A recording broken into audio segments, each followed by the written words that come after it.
बिस्मिल्लाहिर्रहमानिर्रहीम, अस्सलाम वालेकुम viewers, very happy good morning to all of you and welcome to Suno Pakistan. जनाब, उम्मीद करते हैं कि आप बिल्कुल खुशपाश होंगे, खैर खैरियत से होंगे जहाँ पर भी होंगे, और दिन के आगाज़ को खूबसूरत और बेहतरीन बनाने की भरपूर तैयारी कर रहे होंगे। और जनाब, चाय या कॉफ़ी से जिस तरह हमेशा माम कहती है, आपने खुद को चार्ज कर लिया होगा, गला वाला साफ कर लिया होगा, क्योंकि आजकल तो गले के मसाइल बहुत ज़्यादा हैं। मसाइल बहुत ज़्यादा हैं और आपके साथ तो लाइव मतलब एक पेशेंट बैठा हुआ है गले के मसाइल का। 3-4 दिन हो गए स्मोक के असरात हैं, तो मेरे साथ उज़ैर बैठे हैं, मैं इंट्रोड्यूस भी करवा दूं। मैं हूं माहम जाहिद और वेरी हैप्पी गुड मॉर्निंग जी। यकीनन वाकई स्मोक के खतरा जो है वो बहुत ज़्यादा बढ़ चुका है, जिसकी वजह से गले की ख़राबी भी बढ़ती जा रही है। लेकिन इस सारी सूरत हाल के बावजूद हम यहाँ मौजूद हैं, क्योंकि मोटिवेशन यही है कि काम करना है और बेतहाशा करना है। और आवाम को भी यही चाहिए कि मोटिवेट रहें। कोई बात नहीं है, थोड़ी बहुत मसले मसाइल आते रहते हैं ज़िंदगी में, पार्ट ऑफ लाइफ है, तो हंसी खुशी गुजारें और अपने दिन का आगाज़ जो है हम कर चुके हैं। और आज के प्रोग्राम के अगर हाइलाइट्स की बात करें तो आज हम बात करेंगे पाक अफ़गान की बढ़ती कशीदगी से मुतालिक। अफ़गान तालिबान रजीम की हठधर्मी जो है वो अभी तक बरकरार है। इस्तांबुल में मुज़ाकरात नाकाम हुए हैं और पाकिस्तान ने दहशतगर्दी के खिलाफ कार्रवाइयाँ जारी रखने का ऐलान कर दिया है। आइंदा की सूरत हाल क्या होगी और पाक अफ़गान जो ताल्लुकात का मुस्तकबिल है वो क्या होगा, इस पर खुसूसी तज्जिया करेंगे। आज प्रोग्राम में जुए की तशहीर के केस के हवाले से भी बात करेंगे, जिसने NCCIA को हिलाक कर रख दिया है। कोई मुकाफात अमल कह रहा है, कोई कह रहा है कि बेचारे की हाय लग गई है। खैर, क्रैकडाउन जो है वो शुरू हो चुका है। ये करप्शन का कितना बड़ा स्कैंडल है और अब तक कौन कौन सा अफसर है जो कि कानून की गिरफ्त में है, इससे मुतालिक तमाम डिटेल्स हम आपके साथ शेयर करेंगे। और प्रोग्राम में बात होगी गैस कनेक्शंस के हवाले से। तो जनाब, हुकूमत ने घरेलू सारिफीन के लिए गैस कनेक्शंस खोलने का ऐलान कर दिया है। ये वाली गैस कितनी सस्ती होगी और कनेक्शन लेने का तरीक़ाकार क्या है, इस हवाले से आपको मुकम्मल तौर पर आगाह करें। और नाज़रीन, प्रोग्राम में स्मोक की बात करेंगे, जैसे कि हम पहले भी कह रहे थे। फ़ज़ाई आलूदगी दमा और सांस के मरीज़ों के लिए इंतहाई ख़तरनाक हो गई है। दमा और सांस के मरीज़ों को स्मोक से कैसे बचाया जा सकता है, इसके लिए एहतियाती तदाबीर क्या है, इस पर बात करने के लिए मारूफ हर्बलिस्ट हमारे साथ होंगे। उनसे जानेंगे कि कैसे इस मसले को हल किया जा सकता है। और इसके साथ साथ पाकिस्तान आइडल में कॉपीराइट्स का एक नया तनाज़ा शुरू हो गया। ये तनाज़ा क्या है, इसको कैसे हल किया जा सकता है, इस पर भी हमारे साथ मेहमान खुसूसी होंगे, उनसे गुफ्तगू करेंगे। प्रोग्राम में सोशल ट्रेंड्स की भी बात करेंगे और खित्ते में देखेंगे कि इस रीजन में कौन सी खबर टॉप ट्रेंड पर है, कौन सा मौजू है जो कि सारिफीन की जानिब से बहुत पसंद किया जा रहा है। ये सब हम आपके साथ वाले हैं और आपने हमारे साथ रहना बिल्कुल भी। और प्रोग्राम का बाकायदा आगाज जो है वो मौसम की सूरत हाल से कर सकते हैं, लेकिन मेरा ख्याल है पाक अफगान सूरत हाल जो है वो बड़ी अहम है, उसको डिस्कस कर लेते हैं। इस्तांबुल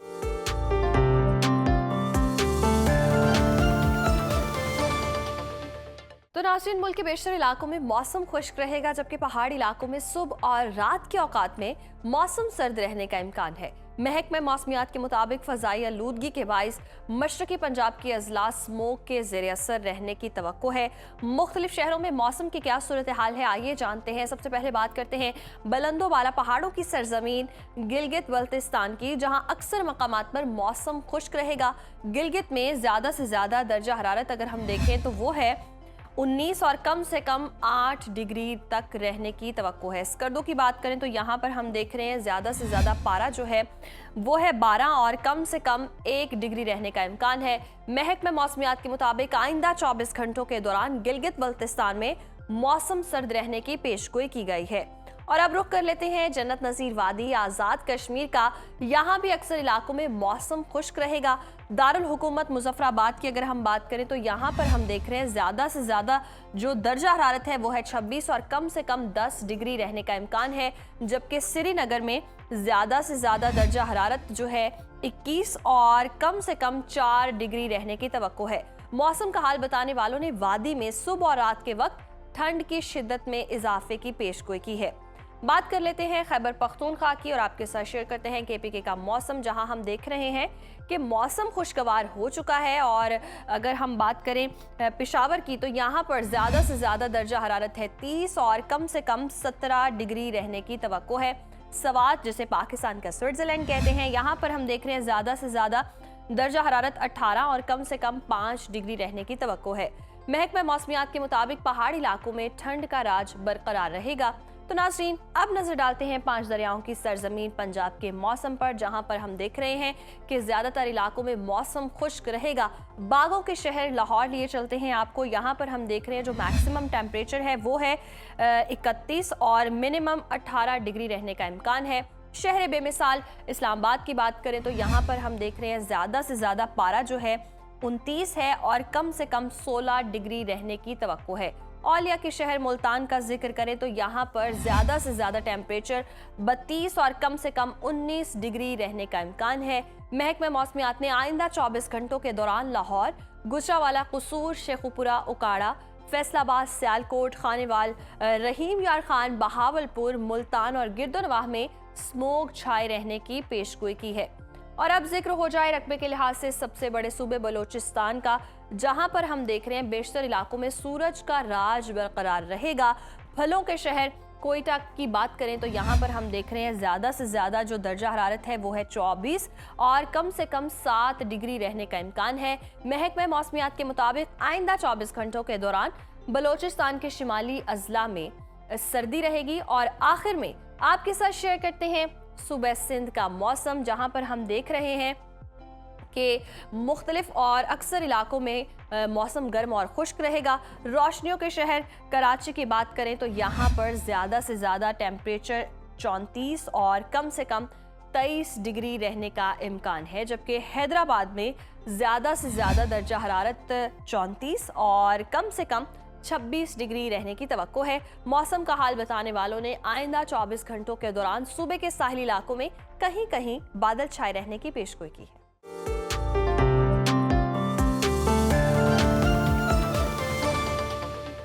मुज़ाकरात जो हैं वो नाकाम हो गए हैं और कतर ने और देख रहे हैं मीडिएटर जो तुर्की है बड़ी कोशिश की कि बातचीत जो है आगे चल सके, लेकिन अफगान तालिबान की हठधर्मी के बायस मुज़ाकरात नाकाम हो गए हैं। मुज़ाकरात के दौरान अफगान सरजमीन को पाकिस्तान मुखालिफ दहशतगर्द तंजीमों के लिए इस्तेमाल होने से रोकने का मुतालबा किया, मगर अफगान तालिबान रजीम शवाहिद के बावजूद सरहद पार दहशतगर्दी रोकने की जमानत देने के लिए ही तैयार नहीं। और जिसके बाद हम देख रहे हैं पाकिस्तान ने दहशत गर्दों के खिलाफ कार्रवाई का ऐलान करते हुए कहा है कि दहशत गर्दों को उनके ठिकानों और सहूलतकारों को निस्तो नाबूद करने के लिए तमाम वसाइल जो है बुरोए कार लाए जाएंगे। वफाकी वज़ीर इत्तलात तारर ने सोशल मीडिया पर बताया कि अफगान तालिबान ने इल्ज़ाम तराशी, टालमटोल और हीले बहानों का सहारा लिया और मुज़ाकरात किसी काबिल अमल नतीजे पर नहीं पहुंच सके हैं। अफगान वफ़द ने मुज़ाकरात के बुनियादी मुद्दे से इनहराफ किया है और जिम्मेदारी कबूल करने से गुरेज किया है। वज़ीर इत्तलात ने यह भी वाज़ेह किया है कि पाकिस्तान दहशत गर्दों और उनके हामियों को ख़त्म करने के लिए कार्रवाइयाँ जारी रखेगा। उन्होंने कहा है कि पाकिस्तान के अवाम को दहशत गर्दी से बचाने के लिए तमाम ज़रूरी इक़दाम करते रहेंगे और पाकिस्तान के अवाम की सलामती कौमी तरजीह है और हुकूमत दहशत गर्दी के ख़िलाफ़ हर मुमकिन इक़दाम करती रहेगी। वज़ीर दिफा ख्वाजा आसिफ ने वाज़ेह किया कि पहले दिन ही अंदाज़ा हो गया था कि मुज़ाकरात का इख्तियार काबुल हुकूमत के पास नहीं है। अफगानिस्तान ने भारत की प्रॉक्सी जंग शुरू कर रखी है और इसके बावजूद पाकिस्तान ने पूरा हफ्ता तालिबान वफ़द के साथ बातचीत की।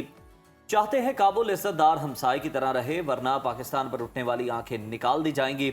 दूसरी जानिब ईरान ने पाकिस्तान और अफगानिस्तान के दरमियान इख्तलाफात के हल के लिए किरदार अदा करने की पेशकश की है और कहा है कि खित्ते में अमन के लिए हर मुमकिन ताउन किया जाए। तो नाज़रीन, इसी तमाम तर सूरत हाल करने के लिए हमारे साथ मौजूद है दिफाई तजियाकार मेजर जनरल रिटायर्ड समरेज सालिक साहब। सर, बहुत शुक्रिया आपके वक्त का। Welcome to Suno Pakistan. और जिस तरह से हम देख रहे हैं कि मुज़ाकरात नाकाम हो गए हैं, पाकिस्तान ने दहशत गर्दों के खिलाफ कार्रवाइयाँ जारी रखने का ऐलान कर दिया है, तो आइंदा की सूरत हाल आप क्या देख रहे हैं? ये मामला क्या रुख इख्तियार करने जा रहा है?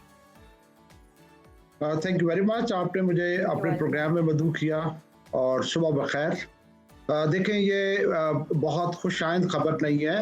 आज का सुबह का आगाज़ इस खबर के साथ हुआ कि मुज़ाकरात जो है वो किसी नतीजा खेज पोजीशन पे नहीं पहुंचे जी। दोनों मुल्कों के लिए बहुत ज़रूरी है कि एक दूसरे के साथ अमन के साथ रहें, लेकिन जैसे आपने जिक्र किया कि अफ़गानिस्तान एक तरफ तो इंडिया का प्रॉक्सी बना हुआ है और दूसरा अफ़गानिस्तान अपनी हरदर्मी नहीं छोड़ रहा। तो पाकिस्तान के बड़े जायज़ मुतालबात हैं और पाकिस्तान का जो रिजॉल्व है कि आप अपनी आवाम और अपने लोगों के तहफ़्फ़ुज़ के लिए सब कुछ करेंगे, वो बहुत अच्छी बात है।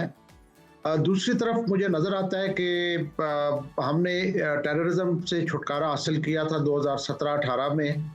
उसके बाद जब से अमेरिका पर्टिकुलरली अफगानिस्तान से निकला है तो टेररिज्म ने दोबारा से सर उठाना शुरू किया है। तो अब मुझे मुझे मुझे खदशा है कि ये मुज़ाकरात कामयाब ना होने की वजह से पाक अफगान बॉर्डर में और ज़्यादा तनाव आएगा और वहाँ पे जो टेररिज्म की एक्टिविटी है, दहशतगर्दी जो है वो बढ़ेगी और जिसकी वजह से हमारा केपीके का सूबा और जो बलूचिस्तान है वो मेरा ख्याल है वो ज़्यादा इफेक्ट होंगे। बाकी पाकिस्तान में भी प्रॉब्लम्स हो सकती हैं। तो अनफॉर्चुनेट है कि एक तरफ इंडिया जो है वो हमारी it is staring into our eyes और इचिंग फॉर एन अपॉर्चुनिटी कि वो पाकिस्तान के ऊपर स्ट्राइक करें। वो आजकल एक एक्सरसाइज कर रहे हैं नीचे साउथ में सिंध की दूसरी तरफ और जो वेस्टर्न बॉर्डर है वो भी अगर हॉट हो जाता है तो ये पाकिस्तान के लिए अच्छा नहीं होगा। जैसे आपने जिक्र किया कि और दोस्त ममालिक भी कोशिश कर रहे हैं कि मुज़ाकरात करवा के किसी नतीजा के पोजीशन पे पहुंचा जाए, तो आई होप सो कि अगले चंद दिनों में इसमें कोई हमें अच्छी खबर मिल सकती है। दूसरा मैं ये कहना चाहूँगा कि अफगानिस्तान बहुत ज़्यादा डिपेंडेंट है पाकिस्तान के ऊपर। सिर्फ उनकी जो ट्रेड के क्लोजर से ही अफगानिस्तान ऑलरेडी पिंच हो रहा है और आगे मजीद पिंच होगा और मुझे उम्मीद है कि अफगानिस्तान को बहुत जल्द एहसास हो जाएगा कि उसको ये जो ऑब्लिगेशंस इनके ऊपर डिलीवर करना उसके लिए ज़रूरी है। बिल्कुल सही। सबरेज सालिक साहब, मुज़ाकरात की नाकामी के बाद पाक अफगान ताल्लुकात का मुस्तकबिल आपको क्या नज़र आ रहा है? क्या कोई दोबारा से जिस तरह से ईरान ने पेशकश की है कि वो मीडिएटर का किरदार अदा करने के लिए तैयार है, क्या कोई दोबारा से हल इसका निकल सकता है? और दूसरी तरफ भारत जहाँ पर मशक़ें कर रहा है वहीं पर खुशियाँ भी मना रहा होगा, शादियाने भी बजा रहा होगा कि जो मुज़ाकरात हैं वो कामयाब नहीं हो। Absolutely true. देखिए, भारत के तो इंटरेस्ट में है कि पाकिस्तान और अफगानिस्तान के दरमियान में तनाव आए, इनके अंदर जो है वो लड़ाई जारी रहे, बिकॉज वो उसको सर्व करता है। कन्वेंशनल डोमेन में जैसे मई 2025 ने हमने बहुत बुरे तरीके से शिकस्त दी इंडिया को, तो उस वक्त ये एंटीसिपेटेड था कि अब इंडिया अपनी प्रॉक्सीज को यूज करेगा। तो ये अपॉर्चुनिटी उसे अफगानिस्तान की शक्ल में मिल रही है, जिसके ये जो मुज़ाकरात के फेलियर पे डेफिनेटली भारत बहुत खुश होगा। जो पाकिस्तान और अफगानिस्तान के ताल्लुकात हैं, डेफिनेटली जब तक कोई मजीद इस पे काविश नहीं होती ईरान की तरफ से, और मैं ये भी तवक्को करूंगा कि चाइना को भी इस मामले में स्टेप इन करना चाहिए और चाइना की जो पोजीशन है वो बहुत स्ट्रॉन्गर है, बीइंग ग्लोबल पावर, उनको भी स्टेप इन करना चाहिए कि ये इन इश्यूज को रिजॉल्व करवाया जाए, बिकॉज ये चाइना के फ्यूचर एम्बिशंस के लिए बहुत ज़रूरी है इस रीजन में। तो ईरान ने जो ऑफर की है बहुत अच्छी ऑफर है। मेरा ख्याल है कि जब अफगानिस्तान वाले ठंडे दिमाग से सोचेंगे कि उनकी आवाम पे कितना बुरा असर होगा जब ट्रेड उनकी ऑलरेडी बंद है, 13-14 दिन हो गए, आगे मजीद जब बंद रहेगी तो उनको बहुत बुरे तरीके से पिंच फील होगा। तो मुझे उम्मीद है कि वो एक और राउंड के लिए एग्री हो जाएंगे और मे भी हफ्ता 10 दिन में हम देखें कि ये दोबारा इधर ईरान में या किसी दोस्त मुल्क में दोबारा से ये बातचीत हो रही हो।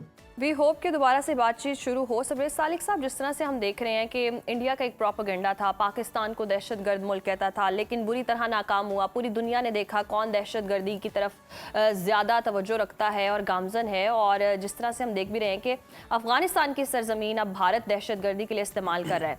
तो पाकिस्तान का तो अल्टीमेटली अमन का ही मकसद है और हमेशा से हमने यही बात की कि हम अमन के ख्वाहां हैं, और अगर हम दहशतगर्दी को कंट्रोल करना चाहते हैं तो ये मुतालबा कोई ऐसा नहीं है कि जो मुमकिन नहीं हो सकता। तो क्या इसके पीछे मकासद हैं कि अफगान तालिबान रजीम ये मुतालबा मानने के लिए तैयार नहीं है?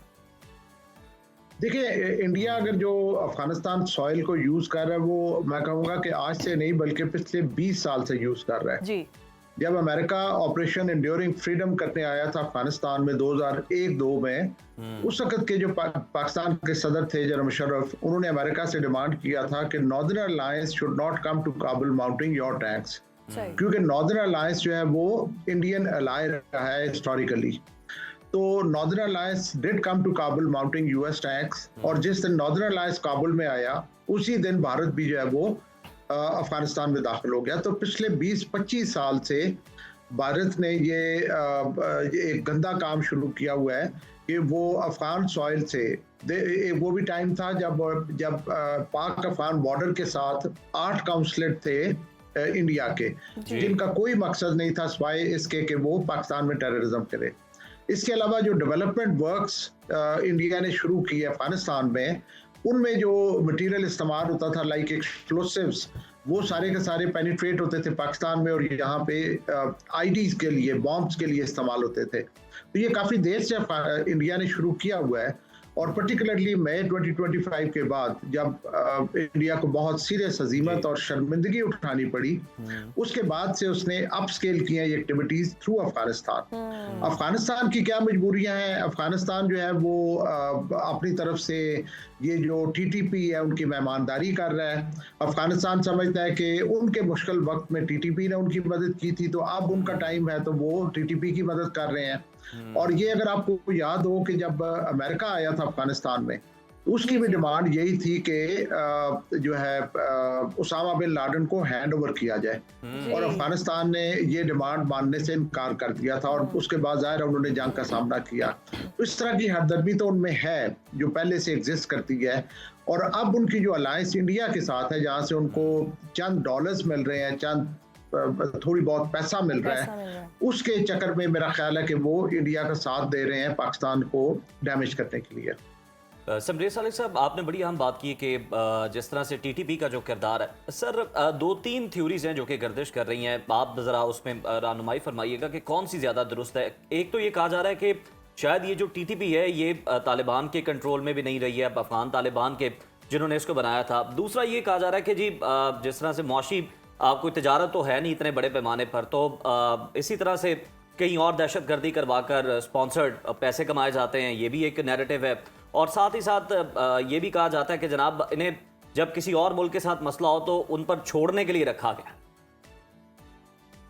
देखिए, डेफिनेटली ये तीनों थ्योरीज प्लॉजिबल हो सकती हैं और मैं ये कहूँगा कि इनका ओवरलैप भी हो सकता है। सही। आपके इल्म में है कि ये जो पाक अफगान बॉर्डर है, ये जो फोर्सेस हैं टीटीपी, टीटीए, इनके लिए तो ये सिर्फ एक लाइन है और वो समझते हैं कि इसकी कोई वक़्त नहीं है जी। और वो बहुत अरसे से इस लाइन के क्रॉस दोनों तरफ जाते हैं जब भी उनके दूसरी तरफ जो उनके किस एंड किन को ट्रबल में होते हैं और उनको मदद की जरूरत होती है। तो एक तो अमर इसमें ये है कि अफगानी है टीटीए, वो अपनी ऑब्लिगेशन समझते हैं कि उन्होंने टीटीपी को लुक आफ्टर करना और उसमें उन्होंने टीटीपी को अपनी जगह पे अपने मुल्क में जगह देनी है। पहली तो ये बात हो गई। दूसरी, डेफिनेटली वॉरलॉर्ड्स जो है जो मैं समझता हूँ कि उनको अवाम की को बहुत ज़्यादा फिक्र नहीं होती, उनको सिर्फ अपनी जेबों की फिक्र होती है। उनकी कमाई ही लड़ाइयों में है, वो लड़ेंगे तो कमाएंगे। इन इलाकों में मैं ये समझता हूँ कि fighting is their survival, without fighting जो है वो शायद सर्वाइव ना कर सकें, तो उसका अमल दखल भी है। और डेफिनेटली जो इंडिया जो है, जो कि यहाँ पे जिसके काफ़ी अरसे से इन रोड्स हैं और उनकी एक्सेस है, और हमें ये भी इल्म है कि इंडिया ने अफगान एलिमेंट्स को यूज़ करके पाकिस्तान में टारगेट किलिंग्स की जी। तो इस चक्कर में डेफिनेटली पैसे का अमल दखल भी है और दूसरा ये है कि उनकी कॉन्सेप्ट ऑफ मेहमानदारी भी है और वो अपने इन एलिमेंट्स को यूज़ भी कर रहे हैं दूसरे ममालिक की तरफ जहाँ पे कहीं पे उनके ऑब्जेक्टिव्स हों। तो सबरेज साहब, यानी कि यूँ कहना गलत नहीं होगा कि ये लोग भी खुद भी मजबूर हैं और जिस तरह से ये समझते हैं कि मुतालिबा किसी ना किसी हद तक ठीक तो है लेकिन तहरीरी तौर पर मानने के लिए तैयार नहीं है, तो इस सारी सिचुएशन में अब डोनाल्ड ट्रंप जैसे कि वो कहते हैं कि हम जंगों के हामी नहीं है और उन्होंने बड़ा किरदार अदा किया है, उनकी तरफ ही अब देखा जा रहा है, आलमी बरादरी की तरफ ही देखा जा रहा है, तो वो कुछ कर सकते हैं क्योंकि उनका भी इंटरेस्ट बहुत ज़्यादा है अफगानिस्तान की तरफ।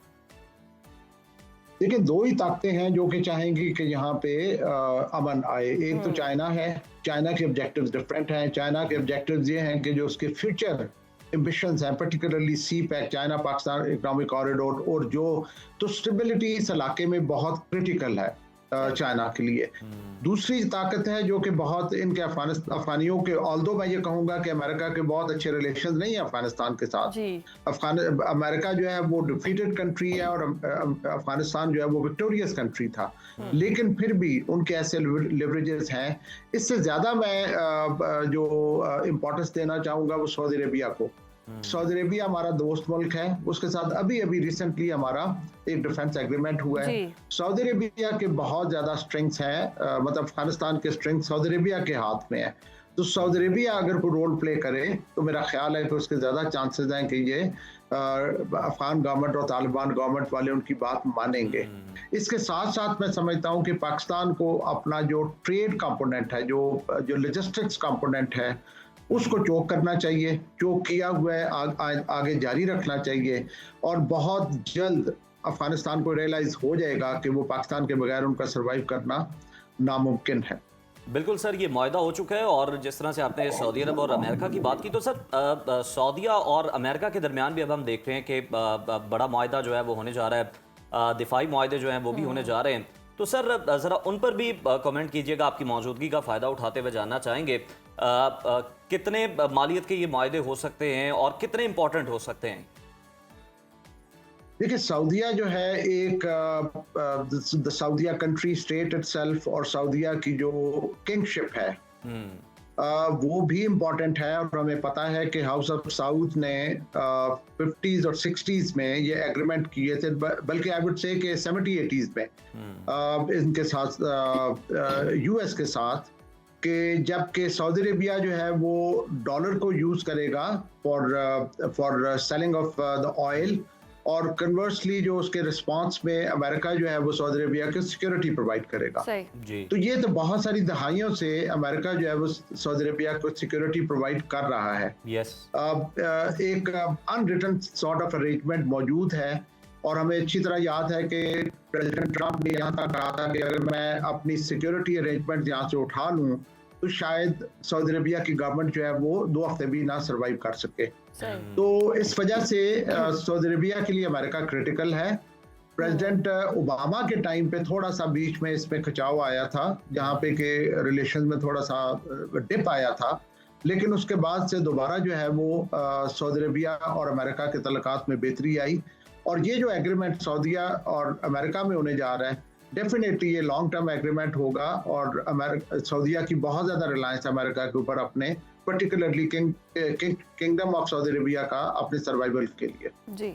अच्छा सर, इस सारे मामले में इंडिया पर कैसे प्रेशर आएगा? जिस तरह से हम देख रहे हैं कि पाकिस्तान के ताल्लुकात तो अब हर मुल्क के साथ स्ट्रांग हो रहे हैं, सऊदी अरब हो या अमेरिका हो, ये सारा प्रेशर अब इंडिया कैसे झेलेगा, क्योंकि वो तो आइसोलेट हो चुका है? इंडिया डेफिनेटली मई के मार्के के बाद बहुत बुरी तरह से आइसोलेट हुआ है। ना सिर्फ उसने कन्वेंशनल मतलब अस्करी कुव्वत में बहुत बुरे तरीके से शर्मिंदगी उठाई, बल्कि उसका जो टेररिज्म का नैरेटिव था वो भी बहुत बुरे तरीके से पिटा। डिप्लोमेटिक लेवल पे भी बहुत बुरे तरीके से एम्बैरस हुए। उनके दरमियान और अमेरिका के दरमियान खिंचाव आना शुरू हुआ। तो इंडिया तो डेफिनेटली आइसोलेट हुआ है, और इंडिया बहुत फ्रस्ट्रेटेड है, एजिटेटेड है, वो मौके की तलाश में है कि कोई वो पाकिस्तान के खिलाफ कार्रवाई करे। आपने देखा होगा कि मोदी जो है वो हर जगह पे ट्रंप को अवॉइड करने की कोशिश कर रहा है। अभी जो रिसेंट आसियान की जो मीटिंग थी उसमें भी Modi did show up just for this reason के उसका ट्रंप से आमना सामना ना हो। तो डेफिनेटली अमेरिका इंडिया जो है वो बहुत फ्रस्ट्रेटेड और एजिटेटेड है, और इस तरह के दुश्मन से हमें हर वक्त उसका में ध्यान रखना होगा कि कोई भी वो गलत इनिशिएटिव ले सकता है। और इस आइसोलेशन में और इस फ्रस्ट्रेशन में एक तो ये चांसेस है कि वो गलत एक्टिविटी कोई मारने की कोशिश करे, और दूसरा ये है कि उसकी अल्टरनेट जो स्ट्रिंग्स हैं वो पुल करने की कोशिश करेगा। जहाँ के उसके दोस्त हैं उनके साथ मिल के वो, लाइक इजराइल हो गया, उसके साथ मिलकर वो पाकिस्तान को नुकसान पहुंचाने की कोशिश कर सकता है। सही।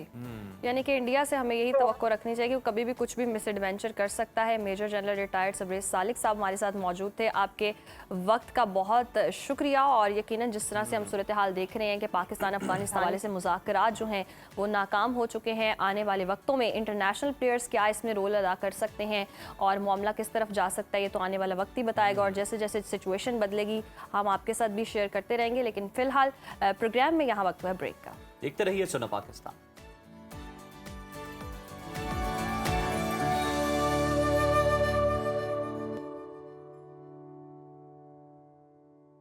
और आपको बताएं कि सोशल मीडिया पर जुए की ऐप्स की तशहीर का ये मामला है जो कि नया रुख अख्तियार कर चुका है। ये मामला सिर्फ यूट्यूबर्स तक महदूद नहीं रहा, बल्कि अब तो national cyber crime investigation agency के अंदर तक पहुंच गया है, जिसने NCCIA की बुनियादें हिलाकर रख दी हैं।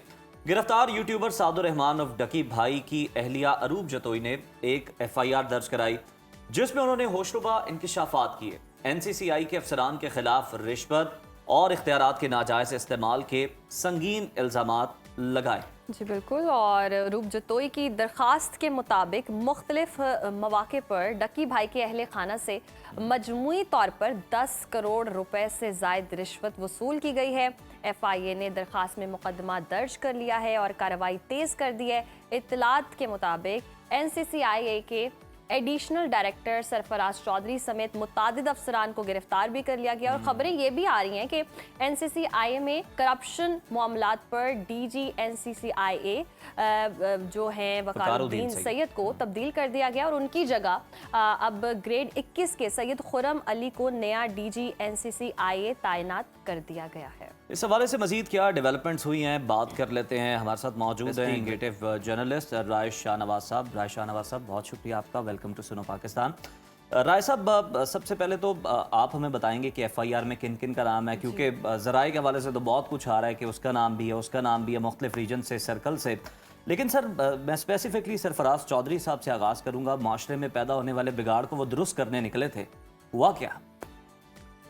अच्छा, मेरा ख्याल है कि ये जो उनका बिगाड़ दुरुस्त करने का मामला था ना, ये जिस तरह से उन्होंने शुरू किया था, मतलब मैं उनको बहुत पुराना जानता हूँ। अच्छा। जब मैंने करियर का आगाज़ किया था 2007 में, तो तब से उनको मैं जानता हूँ। तब ये साइबर क्राइम विंग में एक छोटे से अफसर होते थे। अच्छा। तो ऐसा है कि ये उनकी जिम्मेदारी नहीं थी बिगाड़ को ठीक करना ना, ये ऑलरेडी एक कानून बन चुका था।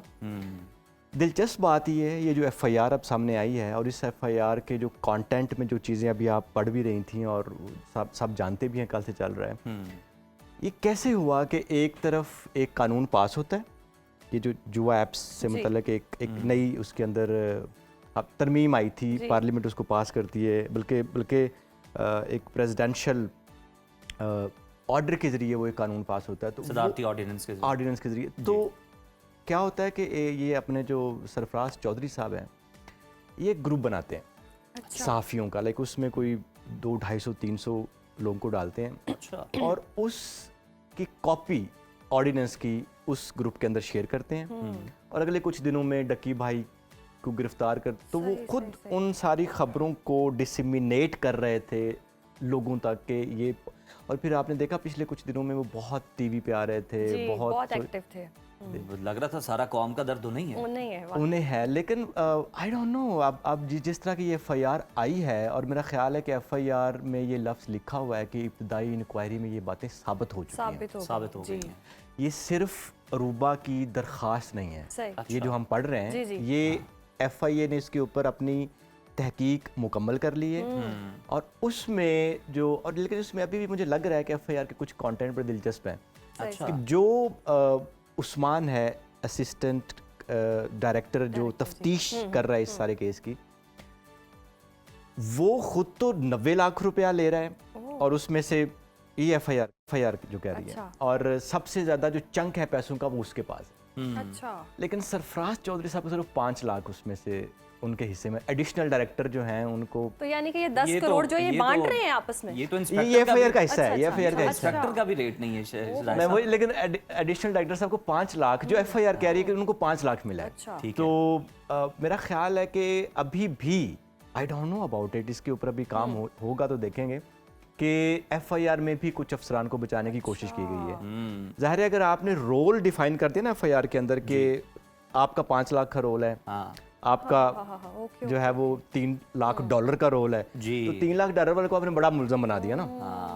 5 लाख वाले को आपने छोटा दफा डालनी आप पे, ये ज़ाहिर है उसके आगे भी। साहब, आपका बड़ा एक्सपीरियंस है, अब मुझे भी इसको लेकर कुछ डाउट्स हैं। मतलब अगर आप देखें तो जिस तरह से ये पहले ही FIA का ये वतन था जिससे जन्म लिया NCCIA ने, और अब वही जो अफसरान हैं वही इस मामले की तहकीकात कर रहे हैं, यानी ये भी वही हैं, सरफराज चौधरी साहब भी FIA में ही रहे हैं। तो ये किस तरह से इंसाफ जो है वो हो सकता है? ये कैश ऑफ म्यूचुअल इंटरेस्ट जो है ना, इस पे यहाँ पे आएगा। और दिलचस्प बात ये है कि ये जो आपने कहा ना कि ये सारे लोग एक ही डिपार्टमेंट से हैं, ये जब ये जो बिल्डिंग इकट्ठी होती थी ना यहाँ पे रीगल के पास, जो रीगल के पास, उसमें तो वहाँ पे साइबर क्राइम विंग जब बना था, तो सबसे पहले सरफराज चौधरी साहब FIA से साइबर क्राइम विंग में शिफ्ट हुए थे, आज से कोई तकरीबन 10 से 15 साल पहले। ठीक है। तो जब साइबर क्राइम विंग को गुलबर्ग में शिफ्ट कर दिया गया, इनका हेडक्वार्टर लाहौर का जो गुलबर्ग में है, तो उसके बाद ये दोनों जो अफसरान की टीमें हैं ये अलग-अलग हो गई। यहाँ पे हशमत कमाल साहब बैठते हैं और वहाँ पे दीगर जो वो एक और सरफराज साहब है जो वहाँ का FIA को हेड करते हैं। सही। नुक्ता ये है कि अगर आपने इतनी बड़ी इन्वेस्टिगेशन, आपको ये पता होगा कि ये इन्वेस्टिगेशन ऐसे स्टार्ट नहीं हुई, बल्कि ये इस्लामाबाद में कुछ अफसरान गायब हुए NCCI के, और उनमें एक और अफसर थे जो बेसिकली NCCI हेडक्वार्टर के डेप्टी, आप यूँ समझ लें कि ऑपरेशनल हेड थे, जो वहाँ से सबसे पहले गायब हुए। उनके गायब होने के बाद इस्लामाबाद हाई कोर्ट में उनकी अभी भी वो पिटीशन चल रही है, उनकी वाइफ रोजीना उस्मान। जी, जो वहाँ से ये सारा मुद्दा अब जो सामने आया है, तो आपने फिर FIA को ही सारा उसका दे दिया, तो ये बिल्कुल आपका सवाल बड़ा जेन्युइन है। ये तो जेन्युइन सवाल है ही, लेकिन एक तरफ से हम देख रहे हैं कि जी मुआशरे के बिगाड़ को सुधारना है इन्होंने, और ये सारा सिलसिला शुरू हुआ, यूट्यूबर से गेम अब आ गई है NCCI, और जिन्होंने इंसाफ दिलवाने अगर वही ऐसे, क्योंकि हमने देखा कि बहुत सारा तबका एक ऐसा भी था जो कह रहा था बहुत अच्छा हुआ, कहीं ना कहीं अच्छा हुआ है, मुआशरा बेहतर हो जाएगा, ये तो बहुत गलत हो रहा था, कंटेंट पे चेक रखना चाहिए था, और शायद हम एक्सपेक्ट करे थे कि हुकूमत अब कंटेंट पे चेक एंड बैलेंस कुछ ना कुछ रखेगी। लेकिन इस सूरत हाल के बाद तो अब तो सिचुएशन ही शिफ्ट हो गई है, तो फिर ये बिगाड़ सुधारेगा कौन? जिन्होंने सुधारना था वो तो खुद ही करप्ट निकले हैं। हाँ, मेरा ख्याल है कि ये जो होता है ना बिगाड़ सुधारने का जो डॉक्ट्राइन हम सबको दिया जाता है और हर जगह पे, मेरे ख्याल में इसमें फ्लॉ है। सही। कोई भी इस तरह से रातों रात तो सिस्टम ठीक नहीं होते। जब भी आपको लगे अचानक मीडिया के अंदर, ये सोशल मीडिया के ऊपर बिगाड़ सुधारने की कोई बात कर रहा है, तो आपके वैसे कान खड़े हो जाने चाहिए कि कुछ इसके नीचे कुछ और हो सकता है। उनकी गुफ्तगू से भी लगता था कि पर्सनल हो रहे हैं बहुत ज़्यादा, क्योंकि आप FIR तो बता रही है कि बहुत ज़्यादा पर्सनल है। ये जो 10 करोड़ वाली रिश्वत, आप ये FIR का जो कंटेंट है, जो मवाद है, जरा वो तो हमें थोड़ा सा बताइएगा हमारी ऑडियंस को।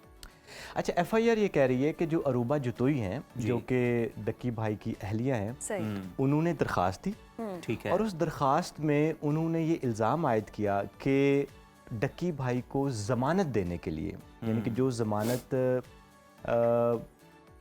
के लिए वो दरख्वास्त दे चुके थे, तो उसमें तफ्तीशी अफसर ने ये कहा कि अगर आप ये चाहते हैं कि हम आपको बेकसूर लिखें या आपका केस जो है वो इस तरह का करें कि आपको ज़मानत मिल जाए, तो उसके लिए उसने, अरूबा ये कहती हैं कि 90 लाख रुपए रिश्वत ली, 50 लाख एक दफ़ा लिए, और उसके बाद 40 लाख मुख्तलिफ। ट्रांजैक्शन किस फॉर्म में हुई? उसमें बड़ी दिलचस्प बात यह कि एक फ्रंट मैन है जो कि दोनों तरफ से एक फ्रंट मैन के तौर पे इस्तेमाल हुआ, और ये रकम जो है वो लाहौर की मुख्तलिफ जगहों पे, ख़ास तौर पे एक सगिया पुल शेखुपुरा का इलाका जहाँ से शुरू होता है, सही, वहाँ पे कैश इन हैंड में और कुछ चेक्स की मद में। और इसमें एक ट्रांजैक्शन जो वो अरूबा जतोई ने दरख्वास्त दी, अरूब जतोई ने, उसने तकरीबन 3 लाख से ज़ायद डॉलर हैं, तकरीबन $3,29,000 है, वो जो असिस्टेंट इसके अंदर थे, जो तफ्तीशकार थे सारे केस के, उनके जो बिनांस अकाउंट है उसके अंदर डायरेक्ट ट्रांजैक्शन करवाई है,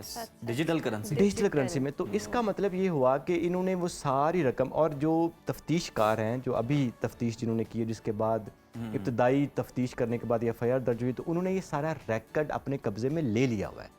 so now this is a fact कि इतना बड़ा पैसा जो है, तकरीबन ये 10 करोड़ के लगभग रकम बनती है। यही मैं जानना चाह रही थी। जी बिल्कुल ऐसे ही है, क्योंकि अगर वो डॉलर्स को आप डालेंगे बीच में और 90 लाख का जो नकद कैश और चेक्स हैं इनको डालेंगे, तो ये सारा पैसा जो है तकरीबन 10 लाख बनता है, तो 10 करोड़ बनता है। 10 करोड़ जो है वो लिया गया है सिर्फ डकी से, सिर्फ इस फैमिली से, ऑब्वियसली, मतलब अभी ये केस डकी का चल रहा है, अभी बहुत बड़ा रैकेट है, तो वो और भी कहीं ना कहीं हाथ मार रहा होता है। या एग्जैक्टली। और लेकिन इस FIR में जो सबसे खतरनाक बात हुई है ना, वो जो आपने अभी थोड़ी देर पहले कहा ना कि मुआशरे में चीज़ों को ठीक करें, आपको पिछले कई अरसे से खबरें मिल रही होंगी जी कि फ़लाँ जगह पे मुख्तलिफ तरह के जो छापे मारे हैं, और पता नहीं क्या क्या FIA ने, साइबर क्राइम विंग ने पकड़ लिया है, मुख्तलिफ जगहों पे छापे मार के लोग।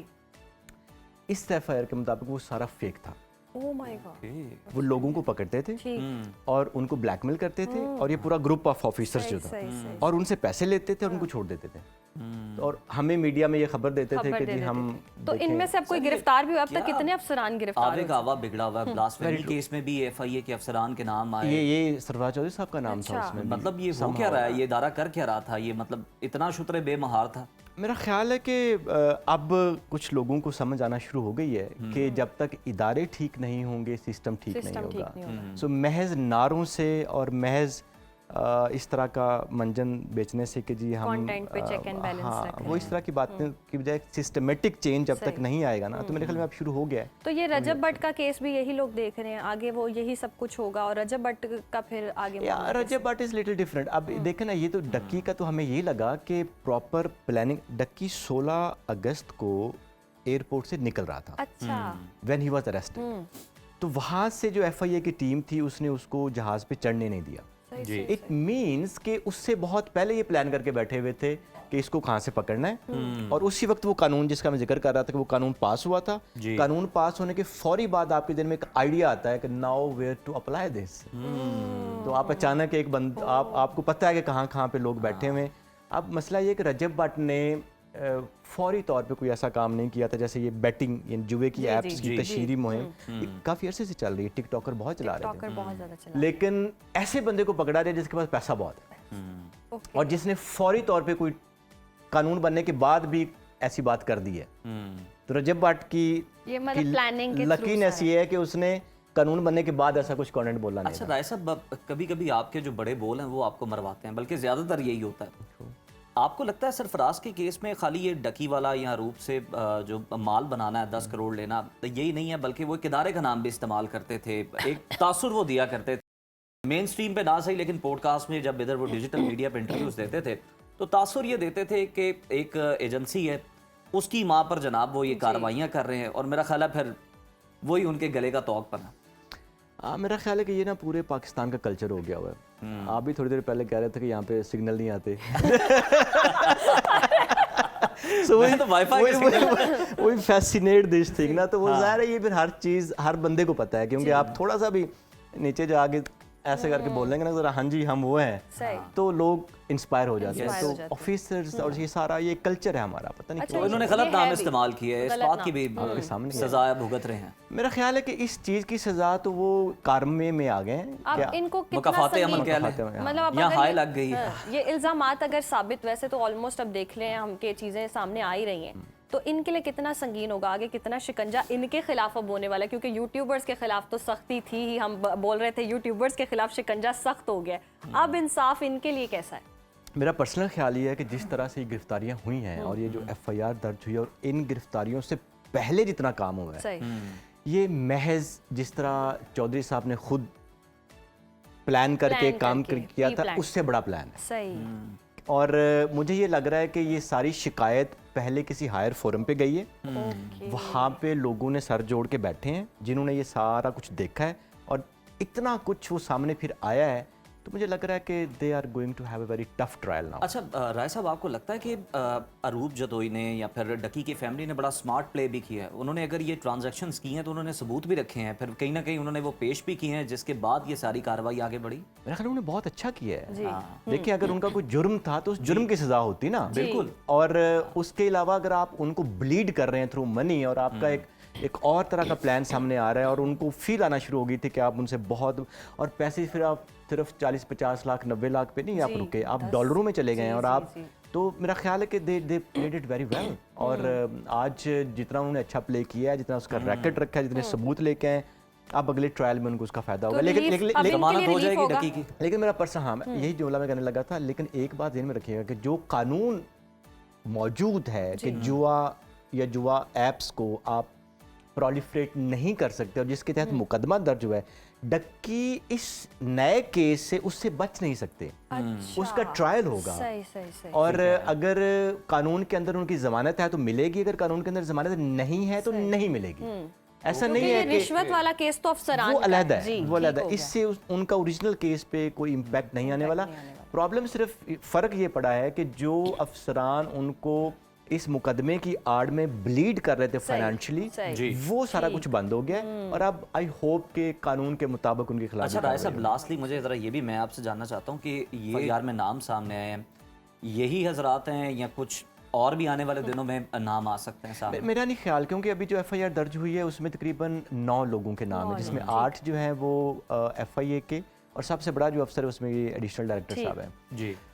और ये पूरा रैकेट है, इस एफआईआर के अंदर लिखा हुआ कि ये पूरा रैकेट। अगर इस रैकेट से हट के कोई चीज़ होती तो वो उसका हिस्सा बना देते। ठीक है। तो समहाउ अभी कुछ ऐसे र्यूमर्स चल रहे हैं जानबूझ के कि फलां डिप्टी डायरेक्टर, ऐसा नहीं है। ऐसा नहीं है। क्योंकि अगर कोई चीज़ होती तो एफआईआर का हिस्सा बना लेते और उसका वो एक ही दफ़ा शुरू हो एक ही बार जाता कर दिया जाता। हाँ, तो वो शुड ट्रस्ट द प्रोसेस। जब ये शुरू हो जाए तो इसका सही, मतलब तो ये है कि कानून के मुताबिक ही या, फिर कार्रवाई होगी आगे। बिल्कुल ऐसे ही बहुत शुक्रिया राय शाहनवाज Thank you so साहब much. आपके वक्त का। और जिस तरह से हम देख रहे हैं कि यूट्यूबर से सिचुएशन होती हुई अब अफसरान तक आ गई है और करप्शन की जा रही थी, रिश्वत ली जा रही थी और वो लोग गिरफ्त में आ चुके हैं। लेकिन जो डक्की भाई का केस है वो सेपरेटली वैसे ही ट्रीट किया जाएगा जैसे कानून में इसके लिए रास्ता निकलता है। कानूनी तौर पर अगर उनकी ज़मानत होनी हुई तो वो होगी, नहीं होनी हुई तो वो ट्रायल चलेगा, रुपजतोई का भी ट्रायल चलेगा और फिर आगे केस में जो कुछ भी होगा वो आने वाले वक्तों में सामने आएगा। प्रोग्राम में ब्रेक शामिल करते हैं और ब्रेक के बाद कुछ दीगर मौज़ूआत हैं उन पर डिस्कशन करेंगे। देखते रहिए सुनो पाकिस्तान।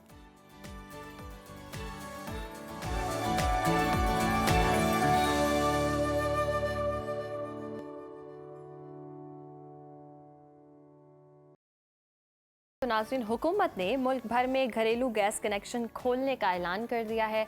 वज़ीर-ए-आज़म कहते हैं कि गैस कनेक्शंस की फराहमी बहुत बड़ा अवामी मुतालबा था। 2022 में हुकूमत संभाली तो गैस कनेक्शंस की फराहमी का बहुत दबाव था। सप्लाई कम, मांग ज़्यादा थी। लाखों लोग गैस कनेक्शंस की फराहमी के लिए इंतज़ार में थे। जहां पाइपलाइंस बिछ चुकी थी वहां भी गैस फराहमी मुमकिन न थी क्योंकि गैस मौजूद ही नहीं थी। हमने इस मसले पर तवज्जो दी और इसे हल किया। फिर जी वफाकी वज़ीर तवानाई पेट्रोलियम अली परवेज़ मलिक का कहना था कि गैस कंपनी के लाइन लॉसेस कम होकर 4.93% तक महदूद कर दिए गए हैं। आवाम को LPG की निस्बत सस्ता और माहौल दोस्त ईंधन मैसर होगा।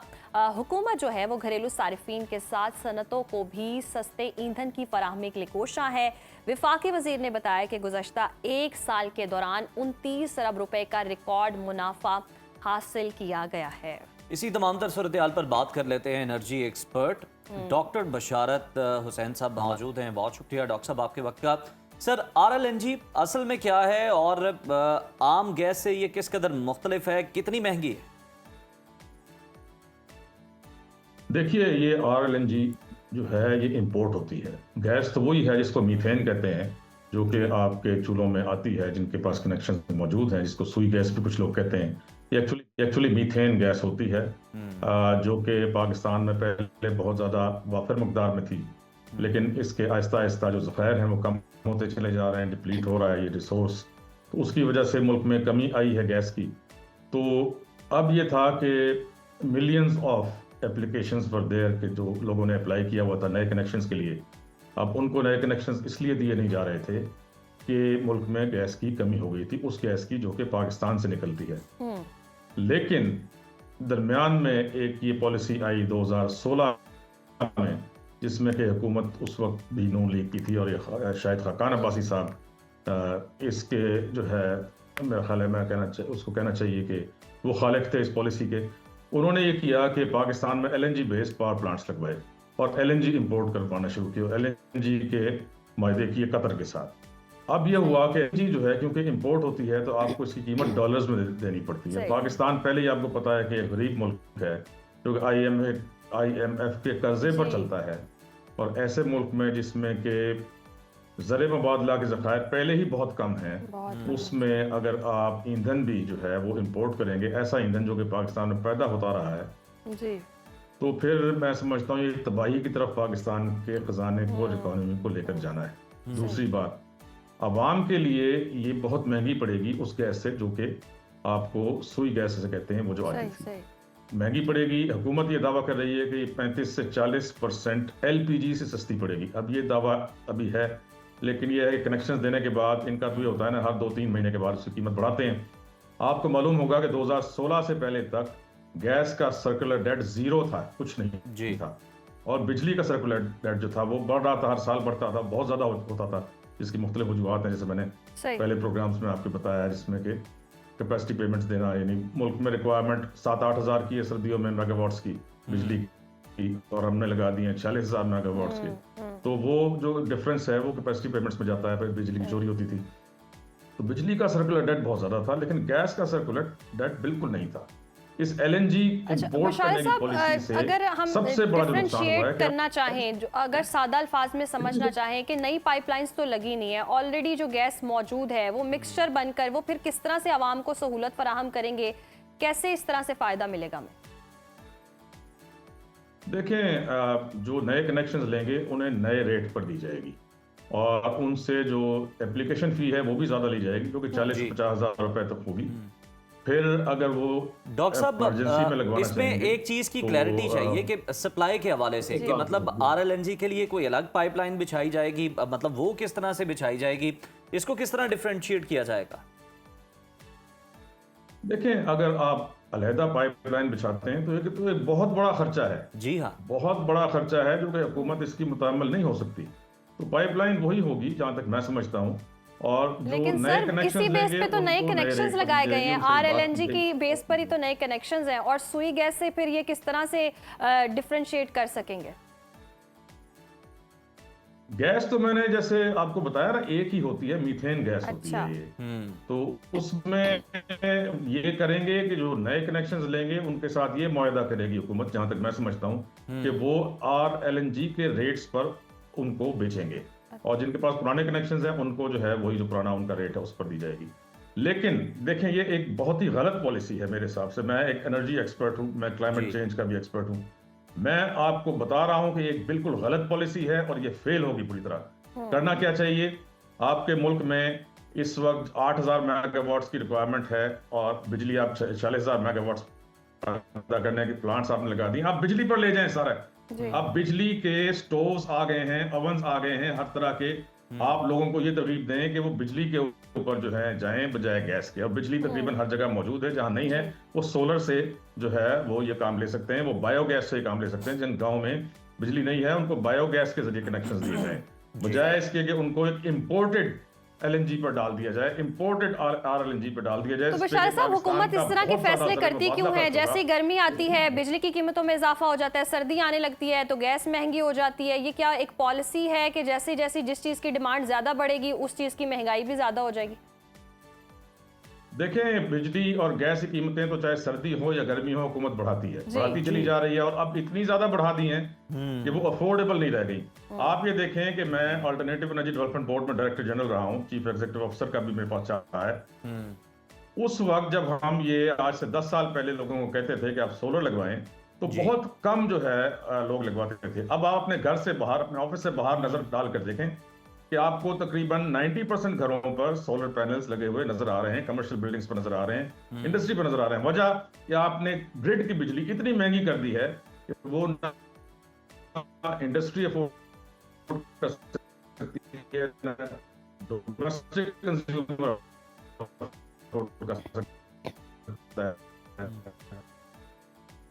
जी, अब इन्होंने एक और ये पॉलिसी लेकर आ रहे हैं, इनको ये सस्ती, उसमें 84% जो बैठे हुए हैं आपके नुमाइंदगान। डॉक्टर साहब, अगर हम देखें तो सर आप माशाल्लाह एनर्जी एक्सपर्ट हैं, आपकी बहुत डीप कमांड है अपने सब्जेक्ट पर, लेकिन वजीर तवानाई ये फिर किस तरह कह रहे हैं कि अब हर घर से हम जो है सिलेंडर खत्म कर देंगे, जब आरएलएनजी महंगी इतनी है, लोग अफोर्ड ही नहीं कर पा रहे। जो दूसरी गैस आप दे रहे हैं पहले से, उसके रेट इतने बढ़ गए हैं, और आरएलएनजी तो हम वैसे ही डॉलर्स में इंपोर्ट कर रहे हैं, तो ये फिर लोगों के घरों से सिलेंडर कैसे खत्म कर रहे हैं वजीर तवानाई?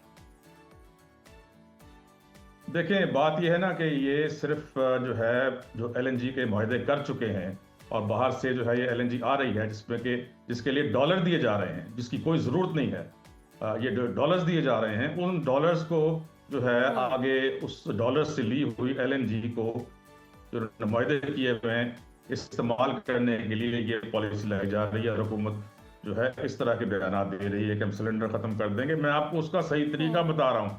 लोगों को बिजली की तरफ चले जाना चाहिए, सोलर की तरफ चले जाना चाहिए। सोलर से गीजर भी चलते हैं, और बिजली से चूल्हे भी चलते हैं, ओवन्स भी चलते हैं, एयर कंडीशनर्स भी चलते हैं, हर चीज चलती है। आपको गैस की जरूरत ही नहीं होनी चाहिए। आप बिजली भी खुद पैदा करें, सोलर पैनल्स लगवाएं, और उसके बाद अपने तमाम जो आपके घर में जितने भी आलात हैं, अप्लायंसेस हैं, उन आप बिजली पर ले जाएं, इस गैस का खत्म करें। मैं आपको अपनी मिसाल देता हूं, इस्लामाबाद में रहते हुए हम लोग गैस अफोर्ड नहीं कर सकते।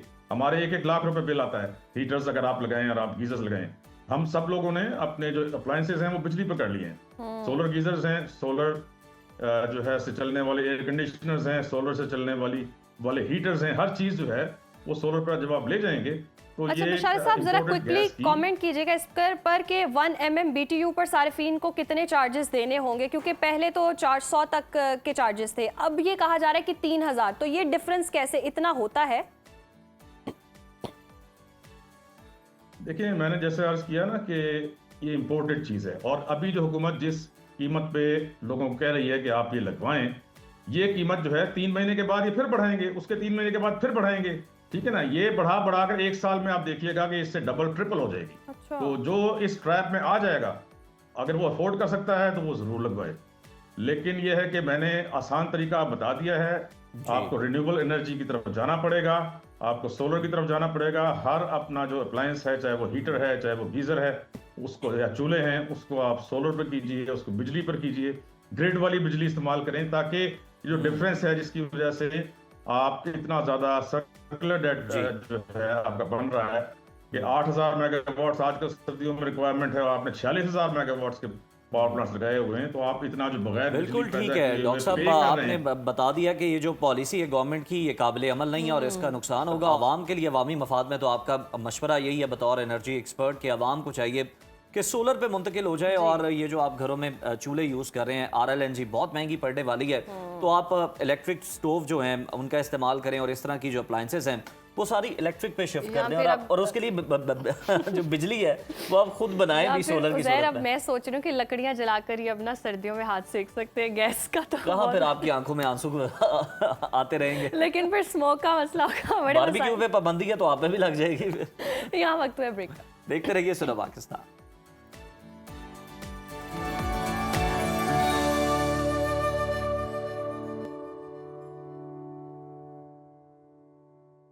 नाजरीन, प्रोग्राम में आगे बढ़ते हैं और टैक्स रिटर्न जमा कराने की जो डेडलाइन है वो बस 3 दिन बाकी रह गए। 30 कर रहे हैं आप मेरे दूरअंदेशी से मुजाहरा कर रही हैं। मेरे ज़हन में मतलब वही कि चल रहा है कि इदारा अभी बढ़ा का- भी सकता है, ये आपके खबर तो नहीं है वहाँ नहीं ऐसा कुछ नहीं अच्छा, है। ओके, इदारा मैं कहा शायद यकीनन breaking है। बढ़ाता है, लेकिन 3 दिन बाकी रह गए। 31 अक्टूबर जो है वो आखिरी तारीख है, और इसके बाद GFBR जो है वो वाजे कर चुका है कि सख्त कार्रवाई हो सकती है। मगर हैरान कुन बात यह है कि जिन लोगों ने पहले ही रिटर्न जमा करा दिए हैं उनके अदाद-ओ-शुमार ने FBR को तशवीश में मुब्तला कर दिया। FBR को अब तक 55 लाख इनकम टैक्स रिटर्न मौसूल हो चुके हैं, लेकिन उनमें से तकरीबन 33% रिटर्न्स में आमदन सिफर या ना होने के बराबर जाहिर की गई है। FBR के मुताबिक पिछले साल के मुकाबले में इस बार तकरीबन 10 लाख टैक्स गुजारों ने कम आमदन जाहिर की है, जिस पर इदारा काफ़ी परेशान है, और अब तफसीली ऑडिट की तैयारी भी की जा रही है ताकि मुमकिन टैक्स चोरी को बेनकाब किया जा सके।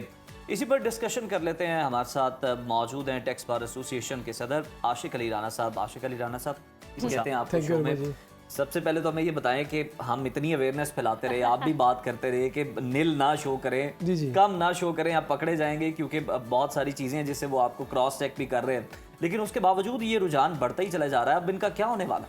सर देखिए कि अब जो दौर है वो तो AI का दौर है जी। उनके पास हमारी बैंक ट्रांजैक्शंस, हमारी प्रॉपर्टीज़, हमारे जो मोटर व्हीकल्स की सारे एसेट्स बिजली के बिल मौजूद हैं, इलेक्ट्रिसिटी बिल्स हैं, आपके मोबाइल कंजप्शन मौजूद है।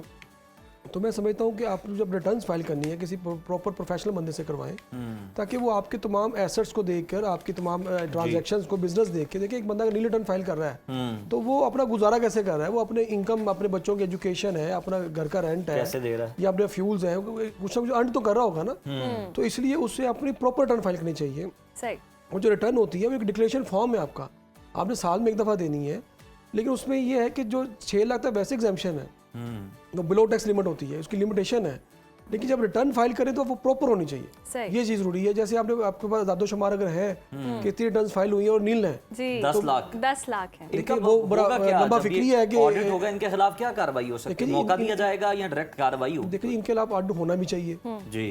देखिए ये डायरेक्टली कंसीलमेंट ऑफ टैक्स है, ये उनको अपने एसेट डिक्लेयर करने चाहिए, अपनी इनकम प्रॉपर बतानी चाहिए। जी। ये तो उनकी बिल्कुल ये कानूनी काम में ही है। अच्छा, तो ये ऑडिट कैसे होगा, प्रोसेस कैसे होगा? आम फहम में ये जो है ऑडिट का क्या मतलब है? अब ये तो क्योंकि जिसने अपनी शो ही ऐसे की है कि रुझान बढ़ता जा रहा है, कम आमदन, तो उनके लिए फिर कैसे प्रोसेस होगा ये? देखिए उन सबको मैसेज आए हैं उनके मोबाइल पे कि अच्छा। आपकी इतनी ट्रांजैक्शन हुई है बैंकों से, क्रेडिट कार्ड से, ठीक। उनके वन का रिकॉर्ड मौजूद है एफबीआर के पास। ये ऑडिट के लिए उन्होंने इंटीमेट कर दिया आपको। ठीक। सही। अब ये है कि इन लोगों ने ऑडिट के लिए बेसिकली बहुत सारे लोग हैं, सबका ऑडिट खोलना मुश्किल है, तो वन बाई वन जहाँ जहाँ वो चेक एंड बैलेंस होगा, जिसने प्रॉपर्टी ज़्यादा खरीदी होगी उनको पूछगिछ होगी। ठीक। ऑडिट बेसिकली नहीं होता, ये होता है कि आप वो डालते हैं नोटिस 111 का कि आपने अनएक्सप्लेन्ड इनकम जो है बताई है, आपने एसेट डिक्लेयर नहीं किए, उस हवाले से उनसे पूछगिछ हो सकती है। ठीक।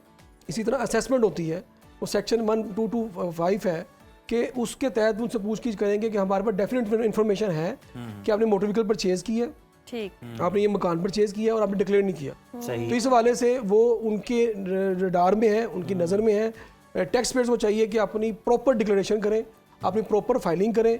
किसी एक्सपर्ट जो प्रोफेशनल्स होते हैं जैसे चार्टर्ड अकाउंटेंट्स हैं, लॉयर्स हैं, टैक्स कंसल्टेंट्स हैं, उनके पास जाके अपने रिटर्न्स को प्रॉपर फाइल करवाएं ठीक। ताकि मिस डिक्लेरेशन ना हो किसी तरह। तो आपको क्या लगता है अपने एक्सपीरियंस से राणा साहब कि ये फिर लोगों ने जो खुद से आईआरएस पे किया है ये उनकी तरफ से हुआ, यानी उन्होंने किसी एक्सपर्ट की खदमात हासिल नहीं की, इस वजह से ये ज़्यादा मसला हुआ?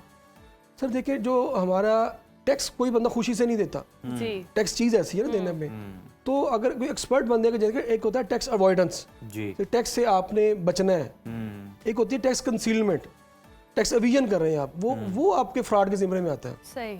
उसकी देखिए पेनल्टीज भी हैं, उसकी प्रोसिक्यूशंस भी हैं। तो इस हवाले से चाहिए कि किसी टैक्स एक्सपर्ट के पास जाएंगे, वो इनको प्रॉपर गाइड करेगा। बेसिकली जो टैक्स कंसल्टेंट होते हैं वो ब्रिज का किरदार अदा करते हैं regarding tax payers and tax department जो रेवेन्यू कलेक्शन करते हैं। तो वो इनको प्रॉपर गाइड करेगा, भाई टैक्स आपने जो आपका बनता है वो आप पे करें। देखिए 6 लाख तक आपके बेसिक थ्रेशोल्ड है, वहाँ तक लिमिट दी है कि आप टैक्स पे नहीं करेंगे। अगर आपका नेट प्रॉफिट 6 लाख है, अगर कोई बंदे का प्रॉफिट से ज़्यादा है तो उसमें उन्होंने स्लैब्स रेट दी हैं, उसके मुताबिक वो अपनी रिटर्न को प्रॉपर फाइल करवाएं। और उसमें देखिए टैक्स तो हम ऑलरेडी दे रहे होते हैं, यानी मोबाइल से हम टैक्स यूज़ करें टैक्स दे रहे हैं, हम इलेक्ट्रिसिटी कंजम्पशन करें टैक्स दे रहे हैं, हम इसी तरह प्रॉपर्टी परचेज करते हैं, कोई गाड़ी परचेज करते हैं तो गाड़ी का टोकन टैक्स पे करते हैं, वो हम उसको एडजस्ट कर सकते हैं। ओके। हम अपनी रिटर्न बेच के फाइलर हो सकते हैं, फाइलर हो सकते हैं। हम जो हमारा टैक्स करता है कैश ट्रांजैक्शन पे, हम उससे ही बच सकते हैं। हमने इन से बेनिफिट्स लेने हैं और हमने अपने लोगों को एजुकेट करना है आपके मीडिया के प्लेटफॉर्म से, अदर हमारे सोशल मीडिया प्लेटफॉर्म से, कि लोग ज़्यादा से ज़्यादा टैक्स नेट में आए, जो आप टैक्स दे रहे हैं वो तो एडजस्ट करें। जी। हम लोग क्या करते हैं, हम टैक्स देना नहीं चाहते, हम तो लोग, हमारे जो लोग हैं वो टैक्स से बचते हैं, डरते हैं, खौफ है। तो इसमें हमारे डिपार्टमेंट की फेलियर है कि हमने यानी राणा साहब आप कह रहे हैं कि आपको अलग से अपना जो पैसा है वो और कैश देने की जरूरत नहीं है, जो आप मुख्तलिफ मद में टैक्स दे रहे हैं आप वो भी शो कर सकते हैं, इदारे को बता सकते हैं कि जनाब मैंने ये टोकन टैक्स की मद में दिया है इसकी। एम आई राइट? राइट, बिल्कुल राइट है। ये तमाम टैक्सेस एडजस्टेबल होते हैं। अच्छा। जो हमारी इनकम के अगेंस्ट अगर हमारी कोई लाइबिलिटी बनती है, हम उस लाइबिलिटी के अगेंस्ट जो ऑलरेडी टैक्स एडजस्ट हुए होते हैं, विद होल्डिंग टैक्सेस होते हैं, जो एडवांस टैक्सेस होते हैं, हम उनको एडजस्ट कर सकते हैं। बेसिकली ये वही बता सकते हैं जो टैक्स प्रोफेशनल्स होते हैं, जो उनको एजुकेट करे। तो हमारा ये है कि हमारा अलमिया ये है कि हमारा डेफिसिट है टैक्स पेयर्स के दरमियान डिपार्टमेंट के लेवल पे। हमें वो अपना एक फ्रेंडली पॉलिसीज बनानी चाहिए, एक कंसिस्टेंसी ऑफ पॉलिसी हो, कंटिन्यूटी हो। हम आए रोज पॉलिसीज बदलते रहते हैं, हम एफबीआर में आए रोज नई पॉलिसीज जैसे कि आप भी बता रहे हैं ना कि आए रोज पॉलिसी बदलते रहते हैं। ये सिस्टम इतना कॉम्प्लिकेटेड है ना कि एक आम फर्द भी अगर सब कुछ पे भी कर रहा है, टैक्स भी दे रहा है, हर चीज़ हो रही है, उसको ये भी आइडिया नहीं है। ये इतना कॉम्प्लिकेटेड है। तो आपको नहीं लगता कि इस हवाले से कोई हुकूमत को इस तरह की मुहिम चलानी चाहिए या कैंपेन करनी चाहिए, आगाह करना चाहिए टैक्स सिस्टम एक्चुअली है क्या? लोग टैक्स शायद पे भी करें, वो टैक्स रिटर्न नहीं करें, तो ये कैसे आसान हो सकता है? देखिए जी, हम तो ये कहते हैं कि ये टैक्स कल्चर को डेवलप करना ज़रूरी है। हमें अपने निसाब में भी एक सब्जेक्ट टैक्सेशन का होना चाहिए, ताकि जो बच्चे पढ़ के स्टूडेंट्स प्रैक्टिकल फील्ड में आए, उन्हें पता हो कि टैक्स देना कितना जरूरी है और इस टैक्स के बदले आपको क्या क्या रिवार्ड मिल रही हैं। देखिए, हम अब चाह रहे हैं कि हम अपनी टैक्स जो तादाद को बढ़ाएं, हम रेवेन्यू के जो रेट्स बढ़ा देते हैं, टैक्स के रेट्स बढ़ा देते हैं, हम ब्रॉडनिंग ऑफ टैक्स बेस नहीं कर रहे। तो इस वक्त हमें जरूरत है कि हम देखें 25 करोड़ आबादी में, जैसे आपने फरमाया 5.5 मिलियन लोगों ने टैक्स रिटर्न्स दी हैं, उसमें भी 1 मिलियन टैक्स जीरो की है। तो जब ये अलमिया होगा तो मुल्क चलेंगे कैसे? ऐसे ही है। देखिए जैसे एक इंसान की बॉडी में एक जो खून नहीं होगा तो वो इंसान जिंदा नहीं रह सकता। इस तरह हमारी क्योंकि ना अभी भी ना अवाम में ये तशवीश पाई जाती फाइलर और नॉन फाइलर वाली। ये अब हम देखते हैं कि पहले भी देखते थे एक्साइज में हो या फिर किसी ने प्रॉपर्टी खरीदनी हो तो वो फौरी तौर पे भी आपको यानी फौरी तौर पे पकड़ के जो है ना वो फाइलर बना देते हैं कि जनाब बस आप फाइलर हो गई, आपको फ़ायदा मिल जाएगा। मतलब आपने कोई प्रॉपर्टी खरीदनी है तो आपको उसमें फ़ायदा हो गया, कोई गाड़ी की आपने सेल परचेज करनी है तो उसी मकसद के लिए बनाया गया। वो कितना नुकसानदेह होता है आपके लिए? सर देखिए, एक बंदे ने अगर प्रॉपर्टी खरीदनी है जी और उसके पास सोर्स ऑफ इनकम कहाँ से है, उसके पैसे की रिकंसिलेशन क्या है। जी देखिए रिटर्न तो है जिसे कहते हैं बेजुबान है, आप क्लिक करेंगे तो आउट सबमिट हो जाएगी, फाइलर भी आप हो जाएंगे। वक्ती तौर पे आपको रेट लग गया फाइलर का 3% लग गया जी। लेकिन उसके बाद ये है कि एफबी आपसे पूछेगा कि ये जो आपने प्रॉपर्टी खरीदी है, आपने 1 करोड़ की प्रॉपर्टी खरीदी, पैसे कहाँ से आए। तो इसलिए मैंने शुरू में कहा कि जो टैक्स प्रोफेशनल्स होगा वो आपका पहले सोर्स ऑफ इनकम बनाएगा, ट्रेल पूरी बना मनी ट्रेल बनाएगा। वो उसके बाद आप कहेगा भाई अब आप प्रॉपर्टी खरीद सकते हैं। अगर आपसे डिपार्टमेंट पूछेगा तो आपने बताना है मुझे प्रॉपर्टी के पैसे यहाँ से मैंने अर्न किए थे, ये मेरी सेविंग थी, इससे मैंने अपने वाइड सोर्स से प्रॉपर्टी को खरीदा है। ठीक ठीक ठीक। वो जो बंदे जो बैठे हुए हैं डिस्ट्रिक्ट कोर्ट्स के अंदर बैठे होते हैं या ऐसी जगह पे जो रजिस्टर्ड प्रैक्टिशनर्स नहीं है, वो क्या करते हैं, वो आपकी रिटर्न बना देते हैं और आपको इसी तरह जैसे एक बंदे ने प्रॉपर्टी सेल की, वो सेल की के लिए डिक्लेयर नहीं की होती पहले ऑलरेडी। तो इस तरह के अगर आप रिटर्न्स बनवाएंगे तो आपको प्रॉब्लम्स तो होंगी ना। ये लेकिन हम देखते हैं कि अभी भी बहुत सारे ऐसे लोग हैं जो टैक्स देते ही नहीं है, तो उनको उनके खिलाफ अभी भी शिकंजा हम देख रहे हैं कि कोई सख्त नहीं हो रहा। कहा ये जा रहा था कि हर किसी को टैक्स नेट में लाएंगे, लेकिन वहां पर भी हम देख रहे हैं कि कोई ज्यादा सख्ती नहीं है। बहुत सारे लोग हैं जो टैक्स पे ही नहीं करते। देखिए जी, अगर तो ये हमारा प्रोग्राम हुकूमती कोई देख रहे हैं, वजीर देख रहे हो, तो मैं समझता हूँ उन्हें चाहिए कि ब्रॉडनिंग और टैक्स बेस करें। जो एक जैसे ये हम अब बैठे हुए हैं, मैं टैक्स पे कर रहा हूँ, आप पे नहीं कर रहे हैं, तो दूसरा उसकी वो दुकानदार की बात कर रहा हूँ, तो जो अनरजिस्टर्ड के पास ज्यादा लोग जाएंगे, वो उसे टैक्स चार्ज नहीं करना। इंडायरेक्ट टैक्स है, उसने चार्ज रजिस्टर्ड ही नहीं है, ना उसको ऑडिट में केस आना है, ना उसे डिपार्टमेंट पूछना है, ना उसे किसी लॉयर को फीस देनी है। तो वो उसकी तो सेल भी ज्यादा होगी, खरीदार भी उसके पास जाएगा, रजिस्टर्ड के पास आएगा, रजिस्टर्ड टैक्स भी काटना है, रजिस्टर्ड ने अपना ऑडिट भी करवाना है, उसने तमाम खर्चात भी करने हैं। तो इसलिए कानून सबके साथ बराबर होना चाहिए और सबको रजिस्टर्ड करें और ये करें कि टैक्स रेट को कम करके वैट सिस्टम नहीं है। वैट में क्या होगा, हर बंदा रजिस्टर्ड होगा, हर बंदे ने वैल्यू एडिशन टैक्स देना ही होगा। जैसे आप यूएई में देख लें, आप यूके में देख लें, यूएसए में देख लें, वैट सिस्टम है, हर बंदा रजिस्टर्ड है।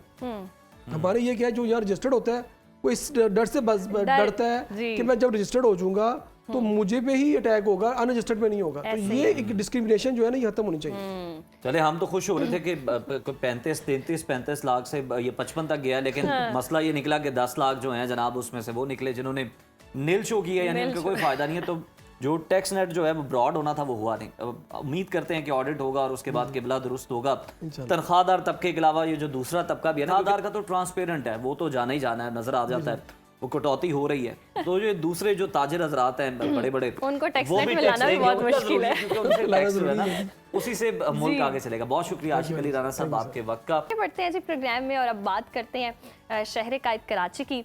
शहरियों की परेशानी मजीद बढ़ रही है कराची में। हम देख रहे हैं कि ट्रैफिक कवानीन की खिलाफ वर्जी पर ई चालान सिस्टम शुरू कर दिया गया है। ई चालान के पहले ही दिन हैरान कुन रिपोर्ट सामने आई है जिसमें ई चालान सिस्टम फ़ाल होने के इब्तदाई 6 घंटों में 2262 चालान जारी किए गए हैं और 1,25,00,000 रुपए के जुर्माने किए गए, जिससे शहरियों ने अपने सर पकड़ लिए कि ये क्या हो रहा है हमारे साथ। और बड़ी तादाद में चालान पर शहरियों की जानिब से शदीद गम गुस्से का इजहार भी किया जा रहा है। किसी ने ई चालान सिस्टम को सिंध हुकूमत का नया रेवेन्यू प्लान करार दिया, तो किसी ने कहा कि सड़कें टूटी फूटी हैं मगर चालान तो यूरोप वाले हैं, ये सरासर जुल्म है। एक शहरी ने तो ई चालान के खिलाफ अदालत से रुजू कर लिया और मुतल्लिका इदारों को कानूनी नोटिस भी भेज दिया। जी बिल्कुल, और नोटिस में जी मौक़िफ़ इख्तियार किया गया कि सदर से कोरंगी तक सड़कों का बुरा हाल है। लियाकताबाद से डिफेंस तक रोड जो है वो तबाहाल है, सड़कों के अतराफ तजावुजात की भरमार है, जेब्रा क्रॉसिंग जो है वो मिट चुकी है और कई मकामात पर ट्रैफिक सिग्नल्स भी काम नहीं कर रहे हैं और अक्सर जगहों पर ट्रैफिक जो है सिपाही खुद सड़कों पर ट्रैफिक कंट्रोल करते नजर आ रहे हैं। ऐसे में इस सिस्टम पर अमल दरामद मुमकिन नहीं। पहले शहर और ट्रैफिक का जो इंफ्रास्ट्रक्चर है उसे दुरुस्त करें, बाद में चालान लें। वज़ीर आला सिंध मुराद अली शाह ने भी इस हवाले से खबरदार किया है और बात कर लेते हैं। हमारे नुमाइंदे आसिफ अली सैयद हमारे साथ मौजूद है। आसिफ, बताइएगा, मतलब शहरी इस तब्दीली को लेकर बड़ा नाला है और अदालतों का रुख कर लिया और कुछ तो सोशल मीडिया पर यह भी कह रहे हैं कि जनाब मुझे जो है ओवर स्पीडिंग का चालान आ गया। मुझे ये बताएं कौन सी सड़क है ऐसी कराची की जिस पे ओवर स्पीडिंग हो सकती? बिल्कुल ठीक कह रहे हैं आप। ये तो आप इब्तिदाई 6 घंटे की बात कर रहे थे कि इसमें 2000 से जायद चालान हुए थे, 1.25 करोड़ से जायद की रकम बन रही थी वो। अब 24 घंटे की रिपोर्ट भी उन्होंने जारी की है आज। उसमें बताया गया कि 4301 ई चालान जो है अब तक जारी हुए हैं और सबसे ज्यादा चालान जो है वो सीट बेल्ट ना बांधने पर जारी किए गए हैं और जो ओवर स्पीडिंग पर 845 हैं, जबकि हेलमेट ना पहनने पर 655 हैं।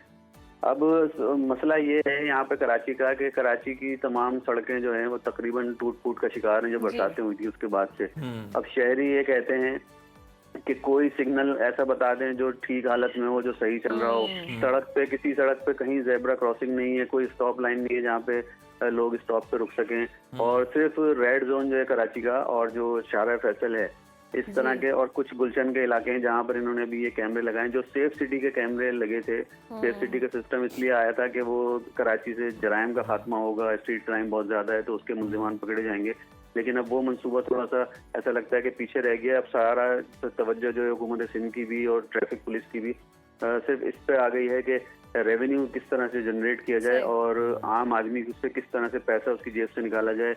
और 25,000 रुपए और 20,000 रुपए जो है बगैर लाइसेंस के चालान रख दिया है। लेकिन आसिफ अली सैयद, क्या सिर्फ रेवेन्यू जनरेट करना ही मकसद है हुक्मरानों का? इंफ्रास्ट्रक्चर को बेहतर बनाना नहीं है? क्योंकि मैंने खुद भी ट्रैफिक जो है कराची की एक्सपीरियंस की हुई है, जिस तरह से बुरा हाल है, गाड़ियों पे गाड़ियां चढ़ी होती हैं, सड़कें तबाह हाल है, कोई पुरसाने हाल नहीं है, आवाम को परेशानी का सामना होता है। बल्कि ऐसा भी होता है कि बहुत सारे एक्सीडेंट भी इसी वजह से हो रहे हैं। तो इतनी प्रॉब्लम्स के बावजूद आवाम को सहूलत देने की बजाय रेवेन्यू जनरेट करना है, तो क्या जिस तरह से चालान हो रहे हैं तो सूरत हाल तो ऐसी लग रही है कि मुल्क का कर्जा चालान लेकर ही उतारना है। जी हाँ, बिल्कुल। हमें तो इस तरह लग रहा है कि जैसे अब ट्रैफिक पुलिस की तनख्वाह मेरे ख्याल में इन चालान की जो रकम जमा होगी उसी से ही निकाली जाएगी।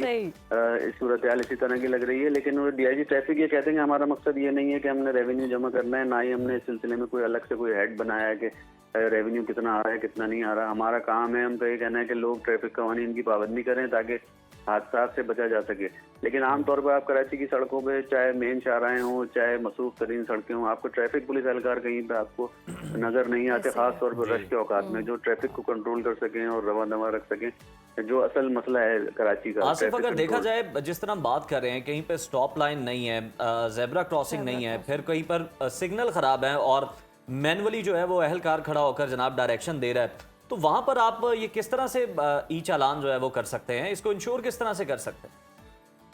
अब देखें, इन्होंने एक तो सबसे बड़ा जो ऐलान ये किया था कि अब कोई ट्रैफिक पुलिस एहलकार आपको नहीं रोकेगा। अब कैमरा आपकी तस्वीर बनाएगा और आपके घर पे आपके सबूत के साथ चालान आ जाएगा और आपने वो भरना है 15 दिन में, और 15 दिन के अंदर भर देंगे तो आपके वो पैसे आधे हो जाएंगे, वरना फिर वो पूरा भरना पड़ेगा आपको। और उसके फिर कुछ उन्होंने टर्म्स रखे हैं कि इतने दिन के बाद आपका पहले लाइसेंस ब्लॉक होगा और फिर जब बहुत ज्यादा आप करेंगे तो आपको शनाख्ती गाड़ी ब्लॉक कर देंगे। मतलब आप पाकिस्तानी शहरी भी नहीं रहेंगे अगर आप चालान जमा नहीं करेंगे तो। शनाख्ती कार्ड ब्लॉक करने का यही मकसद एक होता है। लेकिन ट्रैफिक इंजीनियरिंग ब्यूरो भी एक इदारा होता है जिसके ये सारे काम होते हैं कि ट्रैफिक सिग्नल्स जो हैं वो उन्होंने करने होते हैं। ट्रैफिक साइंस होते हैं खास तौर पे जो सड़कों के ऊपर लगे होते हैं कि आपने इतनी स्पीड लिमिट रखनी है। कराची में आपको कहीं नजर नहीं आएंगे। यू टर्न के निशानात होते हैं कि आपने भाई आगे यू टर्न आ रहा है। यू टर्न बहुत बेहंगम बने हुए कराची में, इतने खराब बने हुए यू टर्न के उससे मजीद ट्रैफिक ही खराब हो जाता है, ट्रैफिक की वायलेशन होती है। लोग भी उस पर बाज दफा उल्टे आ रहे होते हैं जिसकी वजह से हादसा भी होते हैं। लेकिन आपने जो सिस्टम बनाया ना उसमें आपने फीड कर दी है खिलाफ वर्जियां, सीट बेल्ट, मोबाइल फोन दौरान ड्राइविंग, बगैर हेलमेट, या आपके इंडिकेटर टूटा हुआ है, आपकी मोटरसाइकिल में शीशा नहीं है या हेडलाइट नहीं है या बैकलाइट नहीं है, तो वो सिस्टम को तो ये नहीं पता कि आपके शहर का इंफ्रास्ट्रक्चर ठीक है या नहीं है। वो तो कैमरा देखेगा और वो क्लिक कर देगा ये क्लिक कर चालान हो देगा, गया ऐसे ही आपका। है जी। तो बस ये सारी तो चीजें अच्छा कि उसको system में आसिफ नहीं ये भी पता। कहिएगा कि इस सिस्टम को फाल करने से पहले कोई आवाम में आगाही मुहिम चलाई गई हो, आवाम को इस हवाले से बताया गया हो किस सूरत में चलान हो सकता है, क्या कायदो ज़वाबित हैं, इस तरह से कोई आगाही फैलाई गई है या बस एक सिस्टम फाल कर दिया और आवाम जानते ही नहीं है कि असल प्रोसीजर है क्या? बस इन्होंने गुज़िश्ता दिनों ट्रैफिक पुलिस के हुकाम ने एक आगाही मुहिम चलाई थी, लेकिन वो इस हद तक थी कि ये बता रहे थे कि हम एक फेसलेस ई टिकटिंग सिस्टम लेकर आ रहे हैं जिसमें जो है वो कैमरे के जरिए आपका चालान होगा। ट्रैफिक पुलिस वाले आपको नहीं रोकेंगे कि आप जो तंग होते थे कि ट्रैफिक पुलिस वाले रोक रहे हैं, आपसे पैसों का मुतालबा कर रहे हैं या रिश्वत का मुतालबा कर रहे हैं मुबैना तौर पर, अब वो नहीं होगा। लेकिन उन्होंने बाकायदा जो आगाही मुहिम महीनों चलानी चाहिए थी ना कि भाई ये अगर गलत आपके पास आएगा, सबसे बड़ा इशू चालान का कराची में ये होगा कि जिस शनाख्ती कार्ड पे एड्रेस पे चालान जाएगा, या बेशतर लोग इस तरह के हैं जो उस एड्रेस पे नहीं रहते जो शनाख्ती कार्ड के ऊपर है। जी। अब शनाख्ती कार्ड पे एड्रेस कौन चेंज कराएगा? एक पूरा मजमा जो है वो अब चला जाएगा नादरा के दफातर के पास कि भाई हमारे एड्रेस चेंज करो, तो हमारे पास चालान आ रहे हैं, हमने कई सालों पहले बाइक बेच दी थी, गाड़ी बेच दी थी, जी। अब वो भी आपने खुद ही आसिफ ठीक जरा करवाना है लास्टली जाके। हमें वक्त कम में ये कमेंट कर दीजिएगा कि वज़ीर आला जो है वो कुछ रिलैक्सेशन की बात कर रहे हैं, तो क्या ये जो चालान किए गए हैं वार्निंग के तौर पर ये माफ़ कर दिए जाएंगे या ये भरने ही पड़ेंगे जिसका चालान हो गया? नहीं, ये तो 27 अक्टूबर से इन्होंने कहा था कि हम ये स्टार्ट कर रहे हैं, तो अब तो जो जारी होगा वो तो भरने ही पड़ेंगे चालान। ओके, रिलैक्सेशन अब क्या देंगे? क्योंकि चले उन्होंने तो शहरी time दिया चालान था। भरते हैं और हुकूमत से हम अपील करते हैं कि जो सड़कों पर बरसात के बाद गड्ढे पड़ गए हैं, जा बजा हुकूमत उन्हें भर दे ताकि जो शहरी है वो उनका सफ़र भी महफूज हो सके और फिर इस तरह की जो वायलेशंस हैं वो भी सामने ना आए। और यकीनन शहरियों पर भी जिम्मेदारी है कि वो ट्रैफिक रूल्स की जो वायलेशंस हैं उससे गुरेज करें। बहुत शुक्रिया, आसिफ अली सैयद हमारे साथ मौजूद थे और हमें बता रहे थे कि जनाब सबसे ज़्यादा जो चालान किए गए हैं सीट बेल्ट ना पहनने पर किए गए हैं। लेकिन इस हवाले से कोई भी जब आप प्रोजेक्ट लाते हैं, कोई भी जब आप इस तरह की पॉलिसी लाते हैं, तो अवेयरनेस कैंपेन जो है वो बहुत ज़्यादा ज़रूरी होती है। उसकी कमी यहाँ पर देखने को मिली है। जो और आसिफ ट्रैफिक कवानीन को अगर आपने फॉलो करवाना है तो सिग्नल्स भी तो काम करने चाहिए ना। अगर सिग्नल्स ही ना चल रहे हो तो वो तो वही बात है। और मैनुअली भी वो बता रहे हैं कि जैसे कोई अमला ही मौजूद नहीं है। तो ये सारी चीज़ों पर अमल दरामद करके काम करके हुकूमत पहले अपने एंड से काम करे, फिर एक्सपेक्ट करे कि आवाम भी वो चीज़ें फॉलो करेगी। लेकिन जिस तरह से सूरत हाल है कराची की, जूं की तू ही है, आज से नहीं, ये बहुत अरसे से हम देख रहे हैं कि इंफ्रास्ट्रक्चर के बहुत मसाइल हैं जिस पर कोई हुकूमत जो है इस हवाले से एक्शन लेने के लिए तैयार नहीं है। तो यस, आने वाले वक्तों में ये प्रॉब्लमेटिक ही होगा और चालान इस तरह से भरते रहे तो किसी ना किसी दिन तो ऐसा होगा कि बहुत पैसा जो है चालान की सूरत में कहीं गायब हो जाएगा, आवाम की हो जेबें सकता खाली है हो सड़कों की जाएंगी। मरम्मत इसी से होनी है। खैर Yes, हो सकता ये है। जनाब सवालिया निशान तो इस पे आई। ब्रेक की जानिब बढ़ते हैं, हमारे साथ रहिए।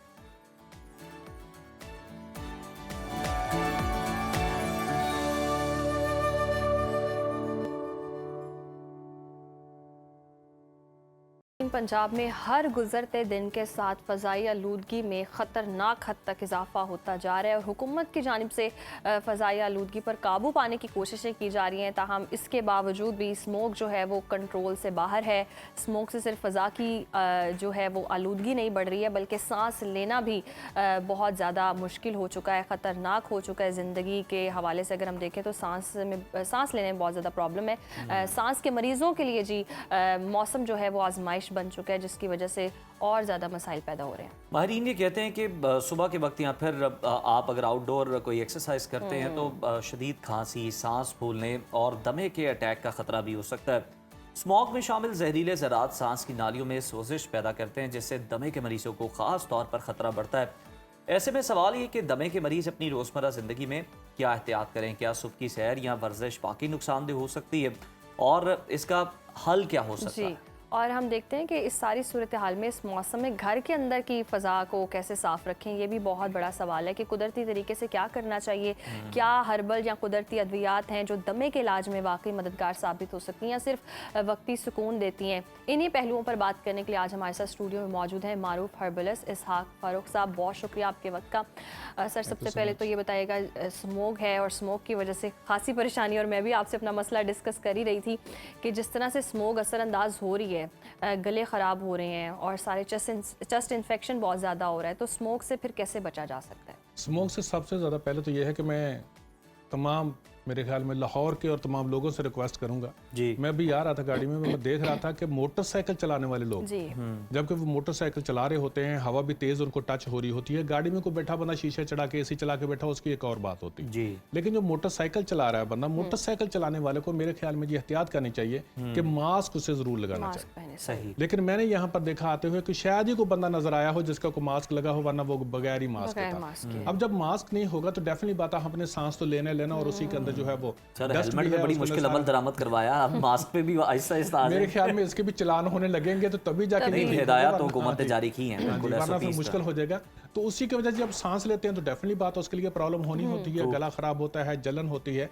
अब जब से मैं हूँ उसके अंदर सबसे ज्यादा ये होता है कि गले के अंदर इतनी खुश्की हो जाती है कि आपको बोलना मुश्किल बोलना हो जाता बहुत है। मुश्किल ठीक हो है जाता जी। इसके लिए मैं अगर आप हर्बल के लिए कहते हैं कि हमें सिर्फ वक्ती तौर पर सुकून होगा या इसका कुछ इलाज भी हो सकता है, देखें एहतियात बहुत जरूरी होती है। इधर से आप कोई भी आप चीज लेते हैं, आप खाते पीते रहते हैं और साथ आप उसके ये है कि मुंह भी नंगा रख के बाहर फिर रहे हैं और पोल्यूशन में रह रहे हैं, तो डेफिनेटली बात है फिर आपको ऐसे ही चलना पड़ता है। सही। लेकिन अगर आप उसके लिए थोड़ा सा एक एहतियाती तौर पर फार्मूला मैं उसको बता देता हूं जी, आपको, जी। क्योंकि आपने स्मोक के बारे में जिक्र किया कि आपने सुबह के टाइम पर उठते हैं, एक तो सबसे पहले कि आप नीम गर्म पानी लें, ठीक। उसके अंदर लौंग डालें, सही। 4 लौंग डालें आधे गिलास के अंदर, ठीक है, थोड़ा सा उसके अंदर नमक डाल दें, उसको गर्म करें और उसके गरारे करें। गरारे ये तो करें। सुबह की रूटीन सही, बना लें। ठीक इससे बेहतर कि आप थोड़ी सी मेहनत कर लें, बाद में आपने जाके 2-3 हज़ार रुपए डॉक्टर की फीस भरनी है, जी। मेडिसिन पर पैसे मेडिसिन लगाने हैं, पे वही पैसे आप थोड़ी सी ये मेहनत कर लेंगे तो मेरे ख्याल में ये चीज़ नहीं ठीक। होगी। दूसरा ये है कि अगर आप इसको सिर्फ चंद टकों की, ये बात है चंद रुपयों की, ये चीज़ों की आ जाएगी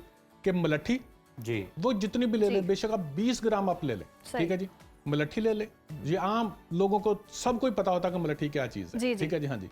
और हल्दी ले लें, मलट्ठी, हल्दी और पुष्ट शीरी, ठीक। इन तीनों चीजों को बराबर वजन में ले लें, बराबर वजन में लेके पीस लें और पीस के घर में रख लें। जब भी आप हों, आप बेशक पुड़िया बना के छोटी पर आके आप काम कर रहे हैं, कहीं पर जा रहे हैं, चुटकी सी मुंह में डालें, थोड़ा सा टेस्ट बिटर होता है, उसको चाटते रहें, आपका गला साफ रहेगा, इसके अंदर कुछ नहीं होगा। अब पुष्ट शीरी के बारे में मैं एक तमाम लोगों से रिक्वेस्ट करूंगा कि इसको अमूमी तौर पर कह देते हैं यार अंग्रेजी दवाई लवांगे खावांगे बस, ठीक है। जिस चीज के बारे में अंग्रेजी दवाई बनाई है इंसानों ने, और पुष्ट शीरी के बारे में हुक्म जो है वो हजूर अकरम सल्लल्लाहु अलैहि वसल्लम का है। इससे ज्यादा ऑथेंटिक बात और कोई नहीं हो सकती। मेरा 30 साल का तजर्बा है, मैं अल्हम्दुलिल्लाह रोजाना 100 से 150 पेशेंट चेक करता हूं। मैंने पुष्ट शीरी को जितना चेस्ट के इन्फेक्शन में पाया है, असरदार पाया है, किसी चीज को नहीं है। इसके पीछे बैकग्राउंड ये है कि एक मरतबा हजरत आयशा रज़ियल्लाहु तआला अन्हा में घर में खड़ी हुई थी, हजूर अकरम सल्लल्लाहु अलैहि वसल्लम तशरीफ लाते हैं, तो आकर देखते हैं कि वहां पर एक औरत खड़ी है, उसके पास बच्चा है और बच्चे के मुंह में से यहां से खून और राल सी गिर रही है। हजूर अकरम सल्लल्लाहु अलैहि वसल्लम ने पूछा हजरत आयशा से कि इसको क्या हुआ, तो आपने फरमाया कि इसके गले की, हजरत आयशा तो था ना वो सर्जरी भी करती थी, ये समझ रहे सर्जरी थी कि वो ना पहले पिछले जमाने में तवे के पीछे वो लगा के अंगूठा लगा के तो गले में इस तरह से करके फेर देते थे, और अमूमी तौर पर ये देहातों में अमूमी प्रैक्टिस होती थी बच्चों के लिए, तो वो करते थे। तो हजरत आयशा ने उसके गले में कुछ इस तरह से करके फेरा था, अब उसका खून और जब निकल रहा था पानी, तो आपने फरमाया कि बच्चों को क्यों हलकान करते हो जब के आपके पास पुस्तुल बहरी है। अब पुस्तुल बहरी और पुष्ट शीरी इसी को कहते हैं, ठीक है।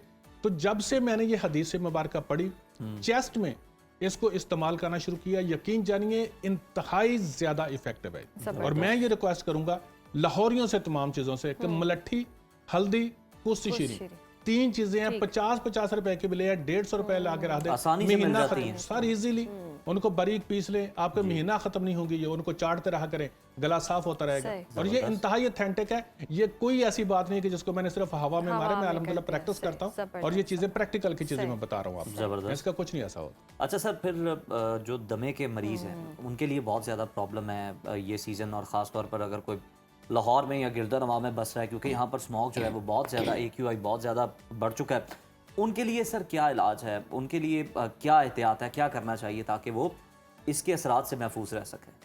इससे देखें, असरात से तो फिर वही बात है कि अपना एहतियात रखें, खाने पीने में एहतियात रखें। जबकि अब भी मैंने आप लोगों को देखा कि मौसम चेंज हो रहा हुआ है, अच्छा खासा चेंज हो गया, पोल्यूशन भी है और ठंडा पानी छोड़ नहीं रहे। जब डेफिनेटली बात है ये करेंगे तो उसके बाद प्रॉब्लम होगी। दूसरी बात ये है कि दमा के जो पेशेंट है, इनकी बदकिस्मती है एक कि मैं ये नहीं कि एलोपैथिक, मैं को खिलाफ बात नहीं करूंगा, मुझे, मैं अगर बीमार हूं, मुझे कुछ हो जाए तो मुझे भी पहले हॉस्पिटल ही जाना होगा, मैं इस पर बात नहीं करता। लेकिन ये है कि सबसे ज्यादा डॉक्टर्स ने जो हमारे साथ एक, मैं क्या कहूँ अब इसके लिए, कि जो भी बीमारी है उसके बारे में कहता है कि इसका तो इलाज ही नहीं है, अच्छा इसकी ट्रीटमेंट, लोगों ने उसकी ट्रीटमेंट करना छोड़ दी। जैसे दमा है, दमा जी ला इलाज मर्ज है। ओके मैं चैलेंज देता हूं डॉक्टर्स को कि दमा ला इलाज मर्ज नहीं है, मुझे 10 मरीज दे, खुद भी 10 मरीज लें, मैं इंशाल्लाह ताला 6 से 7 आपको 100% ठीक करके देता हूं। तरीका इलाज दमा क्या है ठीक हो उसका? जाता है, कोई चक्कर ही नहीं होता। अब देखें कि इसके लिए आप अगर सिर्फ, मैं थोड़ा सा बताता हूं आपको कि दमा जो है, दमा के लिए आप सबसे पहले आप जड़ी बूटियां, अपना खाना पीना और अपनी जो गट है इसको ठीक रखें। ठीक। क्योंकि दमा जब होगा डिसबायोसिस होगा, यानी कि अगर वो चीजें ऐसी खाता रहेगा, चावल है, लेज है, पापड़ है और ऐसी चीजें खाएंगे तो दमा जमा खत्म नहीं होता, और ये जल्दी खत्म नहीं होता है। इसके लिए मैं बहुत जबरदस्त किस्म की रेमेडी बताता हूं, अगर ये लोग करें तो इंशाल्लाह ताला जी कुछ देर करनी पड़ेगी, दमा नहीं रहता। वाह वाह सबसे पहले तो ये लेना है अबरक कला मरकब, अबरक कला मरकब लेना है, मरकब। ये ले लें 20 ग्राम, और इसके अंदर सिर्फ 3 ग्राम अक्सीर 1, ये 50 स्टोर से आम मिल जाती है, बारीक पीस ले। और सबसे छोटा 3 कैप्सूल जो है ना, छोटा 3 कैप्सूल जो है वो 125 mg का होता है, ठीक वो कैप्सूल जो है ना भर ले, सुबह और शाम इस्तेमाल करना शुरू कर दे। ठीक, इसके साथ और है, ये है बर्क बांसा, बरगबांसा। ठीक है, इनकी मिकदार जो है वो इक्वल लेनी है, इसलिए मैं अभी नहीं बता रहा हूं, आखिर में बताता हूं। ठीक। बर्क बांसा, ये है मलट्ठी, काकड़ा सिंगी, काकड़ा सिंगी, गुल बनफशा, गुल बनफशा, और ये सुंड।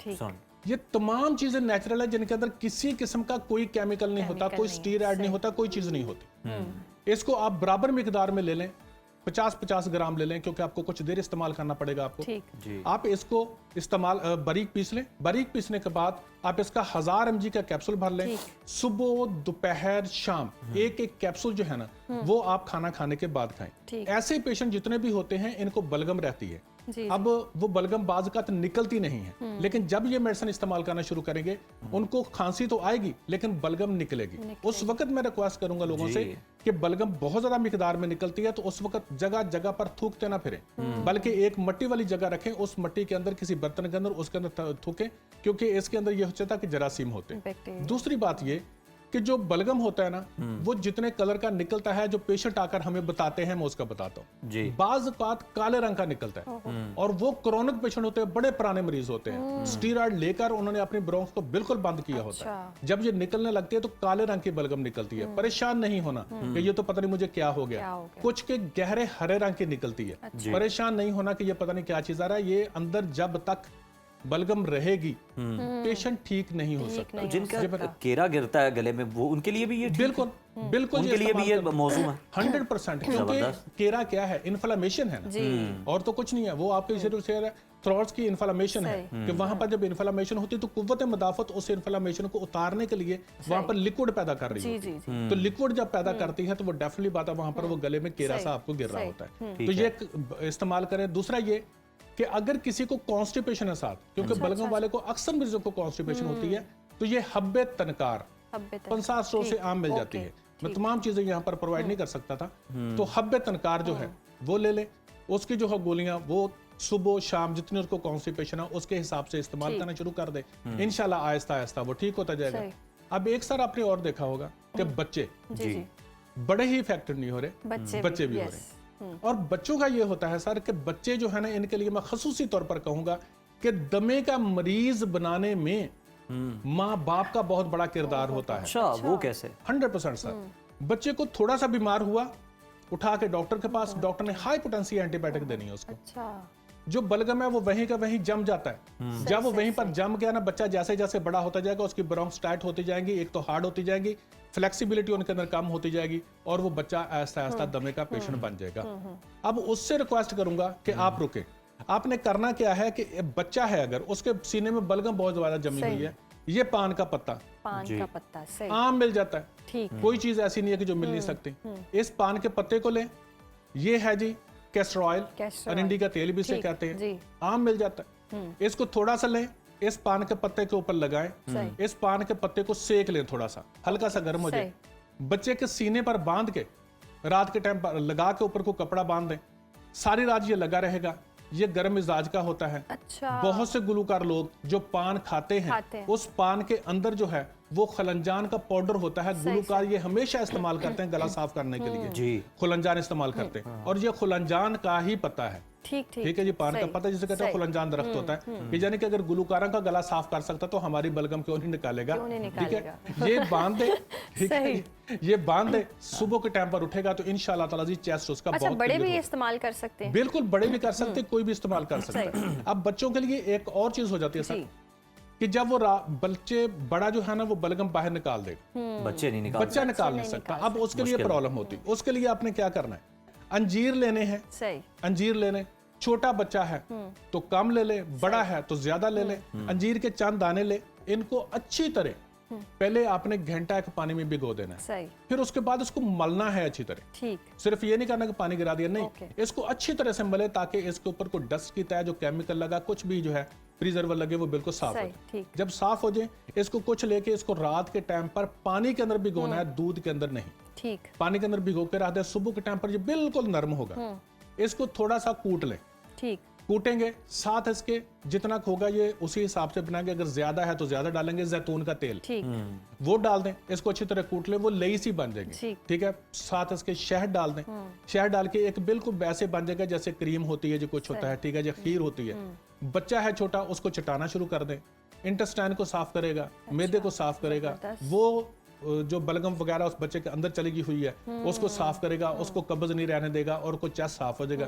3 दिन के अंदर ये सारा कुछ हो सकता है, और हम एंटीबायोटिक दे दे के बच्चे को हम उसका ना काम कर देते हैं, और बच्चा जितनी एंटीबायोटिक ज्यादा लेता है सर जी वो बड़ा होकर पेशेंट 100% जरूर बनेगा, या तो किडनी का होगा या वो चेस्ट का। अच्छा इसहाक साहब, हम ये भी देखते हैं कि इसके साथ साथ ना ये तो नज़ला वगैरह तो होता ही होता है, जब भी खांसी होगी, प्रॉब्लम होगी और रेशा जमा हो जाता है, एक खुश्क खांसी भी होती है जो जान ही नहीं छोड़ती है, और उसका हल बड़ा मुश्किल नज़र आता है, और लग जाए ना एक बार तो वो फिर बड़े ही मसाइल आते हैं। तो खुश्क खांसी का क्या इलाज है?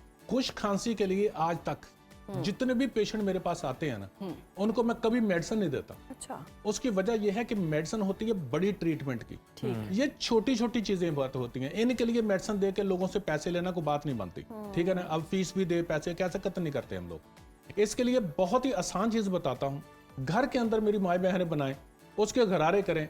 हो नहीं सकता कि आपको गले में खराश होकर बोलते हैं, आप बात करने लगते हैं तो खांसी आ जाती है, ये खत्म ना हो। दालचीनी का टुकड़ा लेना है 1 इंच का, अजवाइन देसी 1 चुटकी, ठीक, और बड़ी इलायची 1 अदद। इसको 1 कप पानी में बॉयल करें, ठीक, थोड़ा सा जब बॉयल हो जाए अच्छी तरह इसके गरारे करें। ओके, किसी को भी अगर खुश्क खांसी हो रही है, इंशाल्लाह तौला अजीज ये हो नहीं सकता कि इसके साथ ठीक ना हो, क्योंकि मुझे कभी कोई कंप्लेन नहीं आई। और अगर उसके साथ वो जैसे मैंने पहले वो बताया है मलट्ठी वाला और कुसी श्री वाला, वो तो ऐसी जबरदस्त किस्म की फार्मूलेशन है ना सर, ऐसी जबरदस्त किस्म की फार्मूलेशन है कि बहुत से लोग जो है ना, जिनके मैंने बड़े नाम लेना अच्छा नहीं लगता, बंदा कहता कि अपनी पत्नी क्या बता रहा है, उन्होंने बकायदा बना के अपने पास रखी हुई हैं, वो खुद तारीफ करता है कि यार इसकी चुटकी ले लेना, यकीन करे गले को सुकून रहता, हम तो बड़े सीजन को आराम से गुजारते। तो वो बना के रख लें, ठीक है जी, उनके साथ वो करें तो इंशाल्लाह ताला जी खुश खांसी खत्म हो जाती है। चलें जी, बड़ा ज़बरदस्त है इलाज आ गया, क्योंकि सीज़न अब इस तरह का है, स्मॉग है और फिर सर्दी आने वाली है, हर बंदे को ये मसाइल खांसी के, गले ख़राब के, तो जितने भी ये मसाइल हैं आपके, इनका हल जो है वो निकल सकता है। बहुत शुक्रिया आपका फ़ारूक साहब, आपने बड़े अच्छे जो नुस्खे हैं वो बताए हैं, और इनको इस्तेमाल करने से यकीनन अफाका भी होगा और सारे हर्बल, कोई ऐसी परेशानी देखें ना, आप एंटीबायोटिक ले रहे होते हैं बड़ी बड़ी हैवी, फिर आप उससे कुछ नहीं बनता तो आप स्टीरॉइड्स ले रहे होते हैं किसी ना किसी फॉर्म में डॉक्टर्स के पास जाकर। अगर आपका कोई 1 आध मिनट हो तो सबसे ज्यादा लोग जो करते हैं ना, मैंने आपको पहले कहा कि मैं ये नहीं कहता कि मैं डॉक्टरों के खिलाफ बात कर रहा हूँ, कतई नहीं, प्लीज ये ना सोचें कि दमा ला इलाज है, ये जहन से निकाल दें। दमा ला इलाज नहीं है, इसकी ट्रीटमेंट करें, थोड़ा सा टाइम लगता है, दमा खत्म हो जाता है, लेकिन जब आप स्टीरॉइड लेते हैं तो उसके साथ आपकी बोन्स का प्रॉब्लम, हार्ट का प्रॉब्लम, किडनी का प्रॉब्लम, लिवर का प्रॉब्लम, वो तमाम प्रॉब्लम झेल रहे हैं। लेकिन मैंने कई लोगों से देखा, उनको पूछा ना जी कि उनको पता नहीं होता मैं कौन हूं, तो पूछो कि आप दमे का इलाज कर लें, ओ सर जी ਇਹਦਾ ਕਿਹੜਾ इलाज आगा, आप पंप हैगा ले लीदा हैगा, बस ठीक है, जान छुट गई। अच्छा, हमारे जहन में बैठी हुई है। चलें, ये तो जबरदस्त इलाज करवाएंगे तो प्रोग्राम के तवज्जुह दमे में भी दम नहीं रहेगा, दमे में भी दम नहीं रहेगा। और आज इस प्रोग्राम के तवज्जुह से क्लियर हो चुका है कि दमे का जी इलाज है, और जिनको जो जो मसाइल हैं वो इसहाक साहब से रब्ता करें और दमे को जड़ से उखाड़ें और आज आपके जी सारे मसाइल हल हो जाएंगे। गला, खांसी, जुकाम, नज़ला, ये सारे मसाइल जो हैं आपके पास हर्बल टोटके हैं, इनको अपनाएं और आसानी पाएं ज़िंदगी में। ब्रेक शामिल करते हैं प्रोग्राम में, देखते रहिए सुनो पाकिस्तान।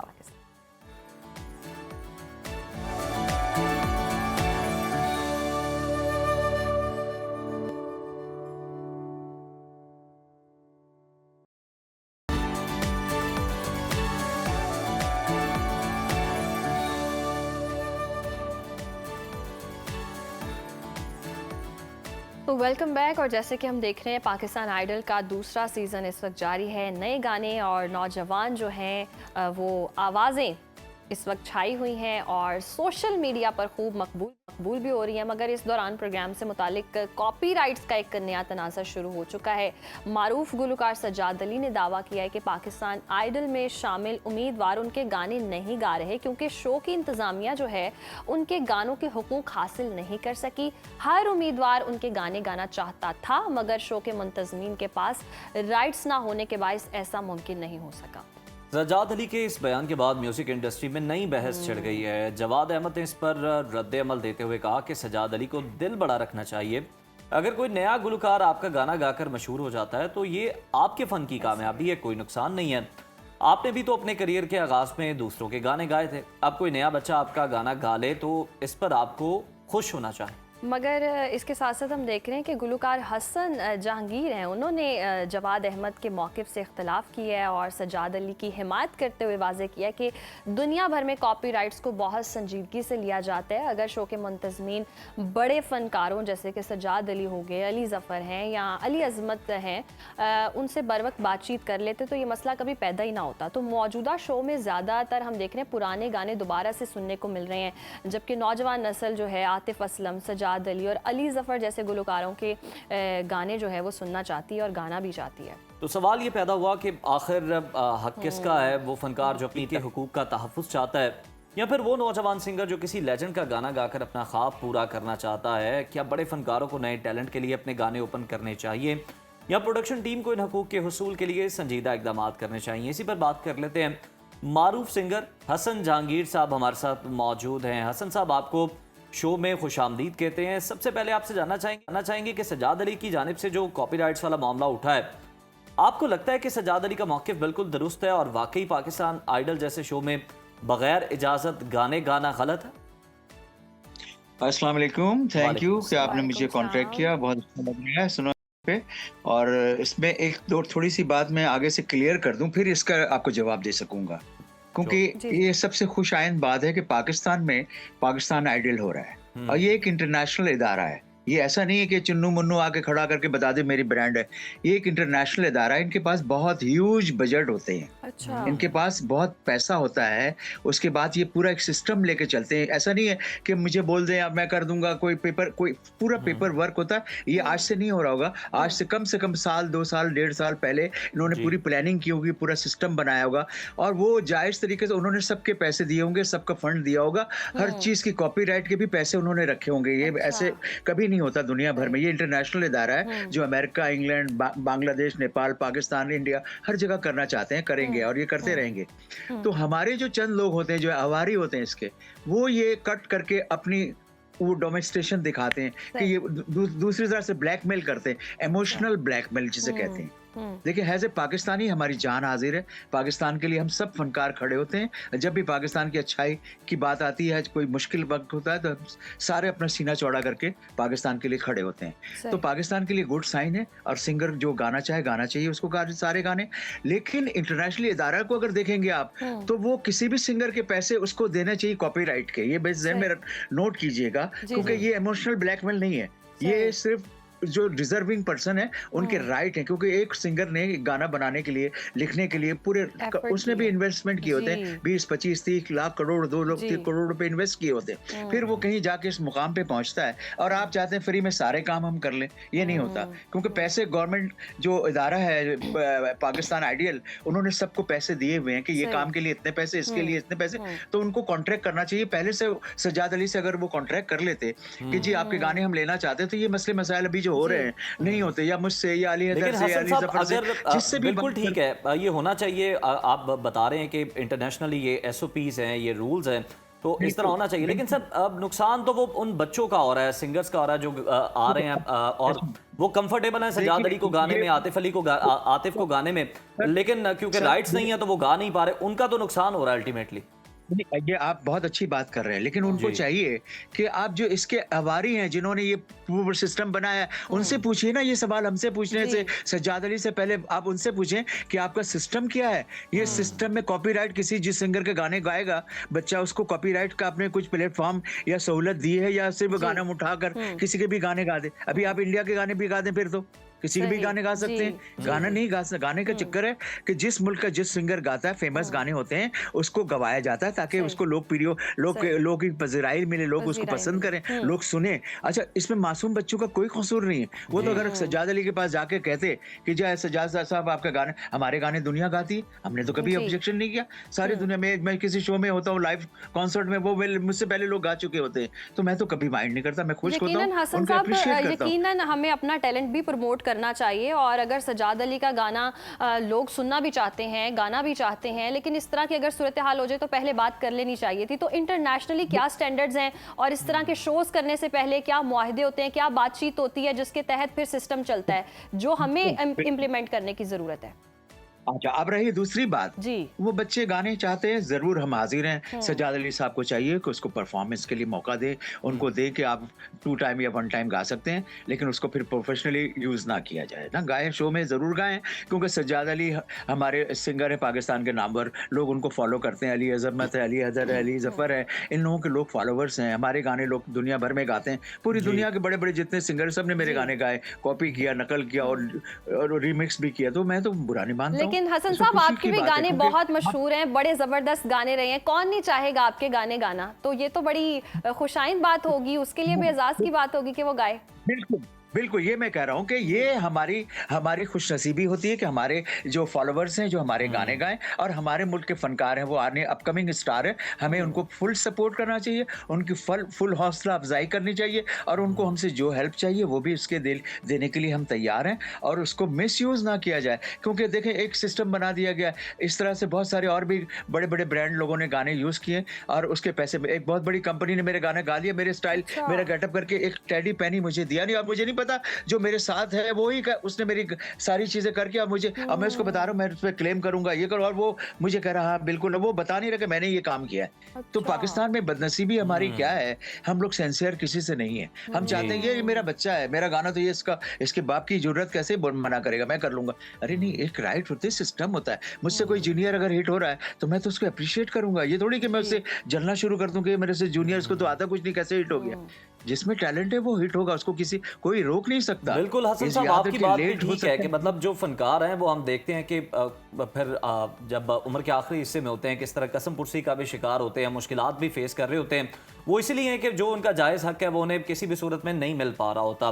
तो ये बड़ा ज़रूरी है। सर, अगर हम हसन साहब देखें कि सजाद अली हैं, अली जफ़र हैं, अली असमत जैसे गुलकारों के जो गाने हैं, ये इजाज़त नहीं दी जा रही। अब इंडिया के बड़े मशहूर सिंगर्स हैं, अब वो सजाद अली साहब के गाने जो हैं वो शेयर कर रहे होते हैं, तो शो का जो मयार है, जो इसकी रीच है, आपको नहीं लगता ये भी कॉम्प्रोमाइज़ हो रही है? क्योंकि सरहद पार भी बहुत ज़्यादा सजाद अली साहब को भी सुना जाता है, अली असमत साहब को भी सुना जाता है, और उन्होंने उस इंडस्ट्री में काम भी किया। देखिए, अब सरहद पार से मेरे गाने लिए जाते हैं तो एक ह्यूज अमाउंट मुझे देते हैं कॉपीराइट का। अच्छा। या मुझसे गवाते हैं तो भी बहुत पैसे देते हैं। मैं आपको बता दूं, जो भी लोग कहते हैं अब वो झूठ कहते हैं, क्योंकि अब वो कॉपीराइट के बगैर किसी का गाना नहीं गाते, ये मैं आपको क्लियर बता दूं। दूसरी बात रही पाकिस्तान के, हम लोग सीनियर हो गए ना, अब हमारी जो जूनियर है वो हमें नहीं फॉलो करेंगे तो किसको करेंगे? वो तो हम उनके हीरोज हैं, तो हमें फॉलो करके गाते हैं उनको, तो हमें उनको मौका देना चाहिए। और ये जो प्लानिंग हुई है तो ये बहुत पहले हुई है, तो इनमें काम था कि पाकिस्तान आइडियल वाले सज्जाद अली से कांटेक्ट करते, पहले आज से 6 महीना साल पहले कांटेक्ट करते कि सज्जाद साहब आपके हम 15 गाने ले रहे हैं और ये गाने की राइट्स हैं, इसके हम आपको मिसाल के तौर पर 10 रुपए नहीं दे सकते, हम आपको 5 रुपए देंगे। तो सज्जाद अली कहते जरूर ले जाइए आप। ये सिस्टम होता है, सिस्टम है दुनिया का। ये थोड़ी कि कल आप प्रोग्राम ऑनर हो गया और गाना शुरू करती है, पता नहीं सजाद को, ना मुझे नहीं पता, अली जफर को नहीं पता, किसी को पता नहीं उसके गाने लोग गा रहे हैं। ये तो इंसल्ट है ना, इंसल्टिंग है ये। अच्छा हसन साहब, कहीं इस मद में तो नहीं सजाद अली ने ये दावा किया कि ऑब्वियसली बहुत हैवी फंड्स होते हैं, एक बड़ा शो है और खुद इतना कमा रहे हैं, तो उस सिलसिले में ऑब्वियस एक बात है कि सजाद अली को भी उसके अमाउंट एक जानी चाहिए कॉपीराइट के सिलसिले में? हाँ, मतलब सज्जाद अली साहब को भी परमिशन उनको देना चाहिए था, और लेकिन वो लेने आते तो वो देते ना, हो सकता है लेने ही ना आए हो, और हो सकता है वो इतना ही उनको हकीर समझा हो कि इतने कम पैसे दे रहे हो कि ही फील वेरी इंसल्टिंग, कि वो उसने महसूस किया कि ये तो मेरी तौहीन कर रहा है। ये देखिए बहुत सारी चीजें होती हैं पीछे, आपको पीछे की सिनेरियो पता नहीं है, आगे तो नजर आ रहा है कि सज्जाद अली ने ये कह दिया। ऐसा नहीं, हर सिंगर बहुत हम्बल होते हैं, सिंगर आर्टिस्ट बनता ही हम्बलिटी से। अगर आर्टिस्ट पत्थर दिल होता ना, कातिल होता, तो वो आर्टिस्ट बनता ही नहीं। हसन साहब जरा लास्टली सर इस पर भी आपका मैं कमेंट चाहूंगा कि अब दरमियानी रास्ता क्या हो रहा है? जिस तरह से आप भी बात कर रहे थे, एग्री कर रहे थे कि जो नए आने वाले बच्चे हैं उन्हें भी नुकसान हो रहा है अगर वो किसी का गाना चाह रहे हैं, सजाद अली का। सुनने वालों को भी पुराने गाने सुनने को मिल रहे हैं, मतलब अगर जेंजी है वो चाहती है कि जनाब जो हमारे जो सिंगर्स हैं जिनके हम गाने सुनते हैं हमें वो इसमें शो में चाहिए, तो वो भी नहीं सुन पा रहे। अब कोई दरमियानी रास्ता निकल सकता है कि जो जिस तरह सजाद अली या और आर्टिस्ट हैं उनके भी हुकूक महफूज रहे, उन्हें भी उनका हिस्सा मिलता रहे, और जनाब जो ऑडियंस है वो भी नए गाने सुन सके और गाने वाले भी गा सके। दरमियानी रास्ता ये है कि उसमें जो लोग चेक एंड बैलेंस करने वाले हैं वो अना का मसला बना के बैठे हुए हैं कि जी हम तो इतना बड़ा प्रोग्राम करते हैं, उनका अब्बा भी आके मेरे पास झुकेगा, ऐसा वो इंसल्टिंग फील लेके बैठते हैं कि दूसरे को हम कदमों में गिरा देंगे।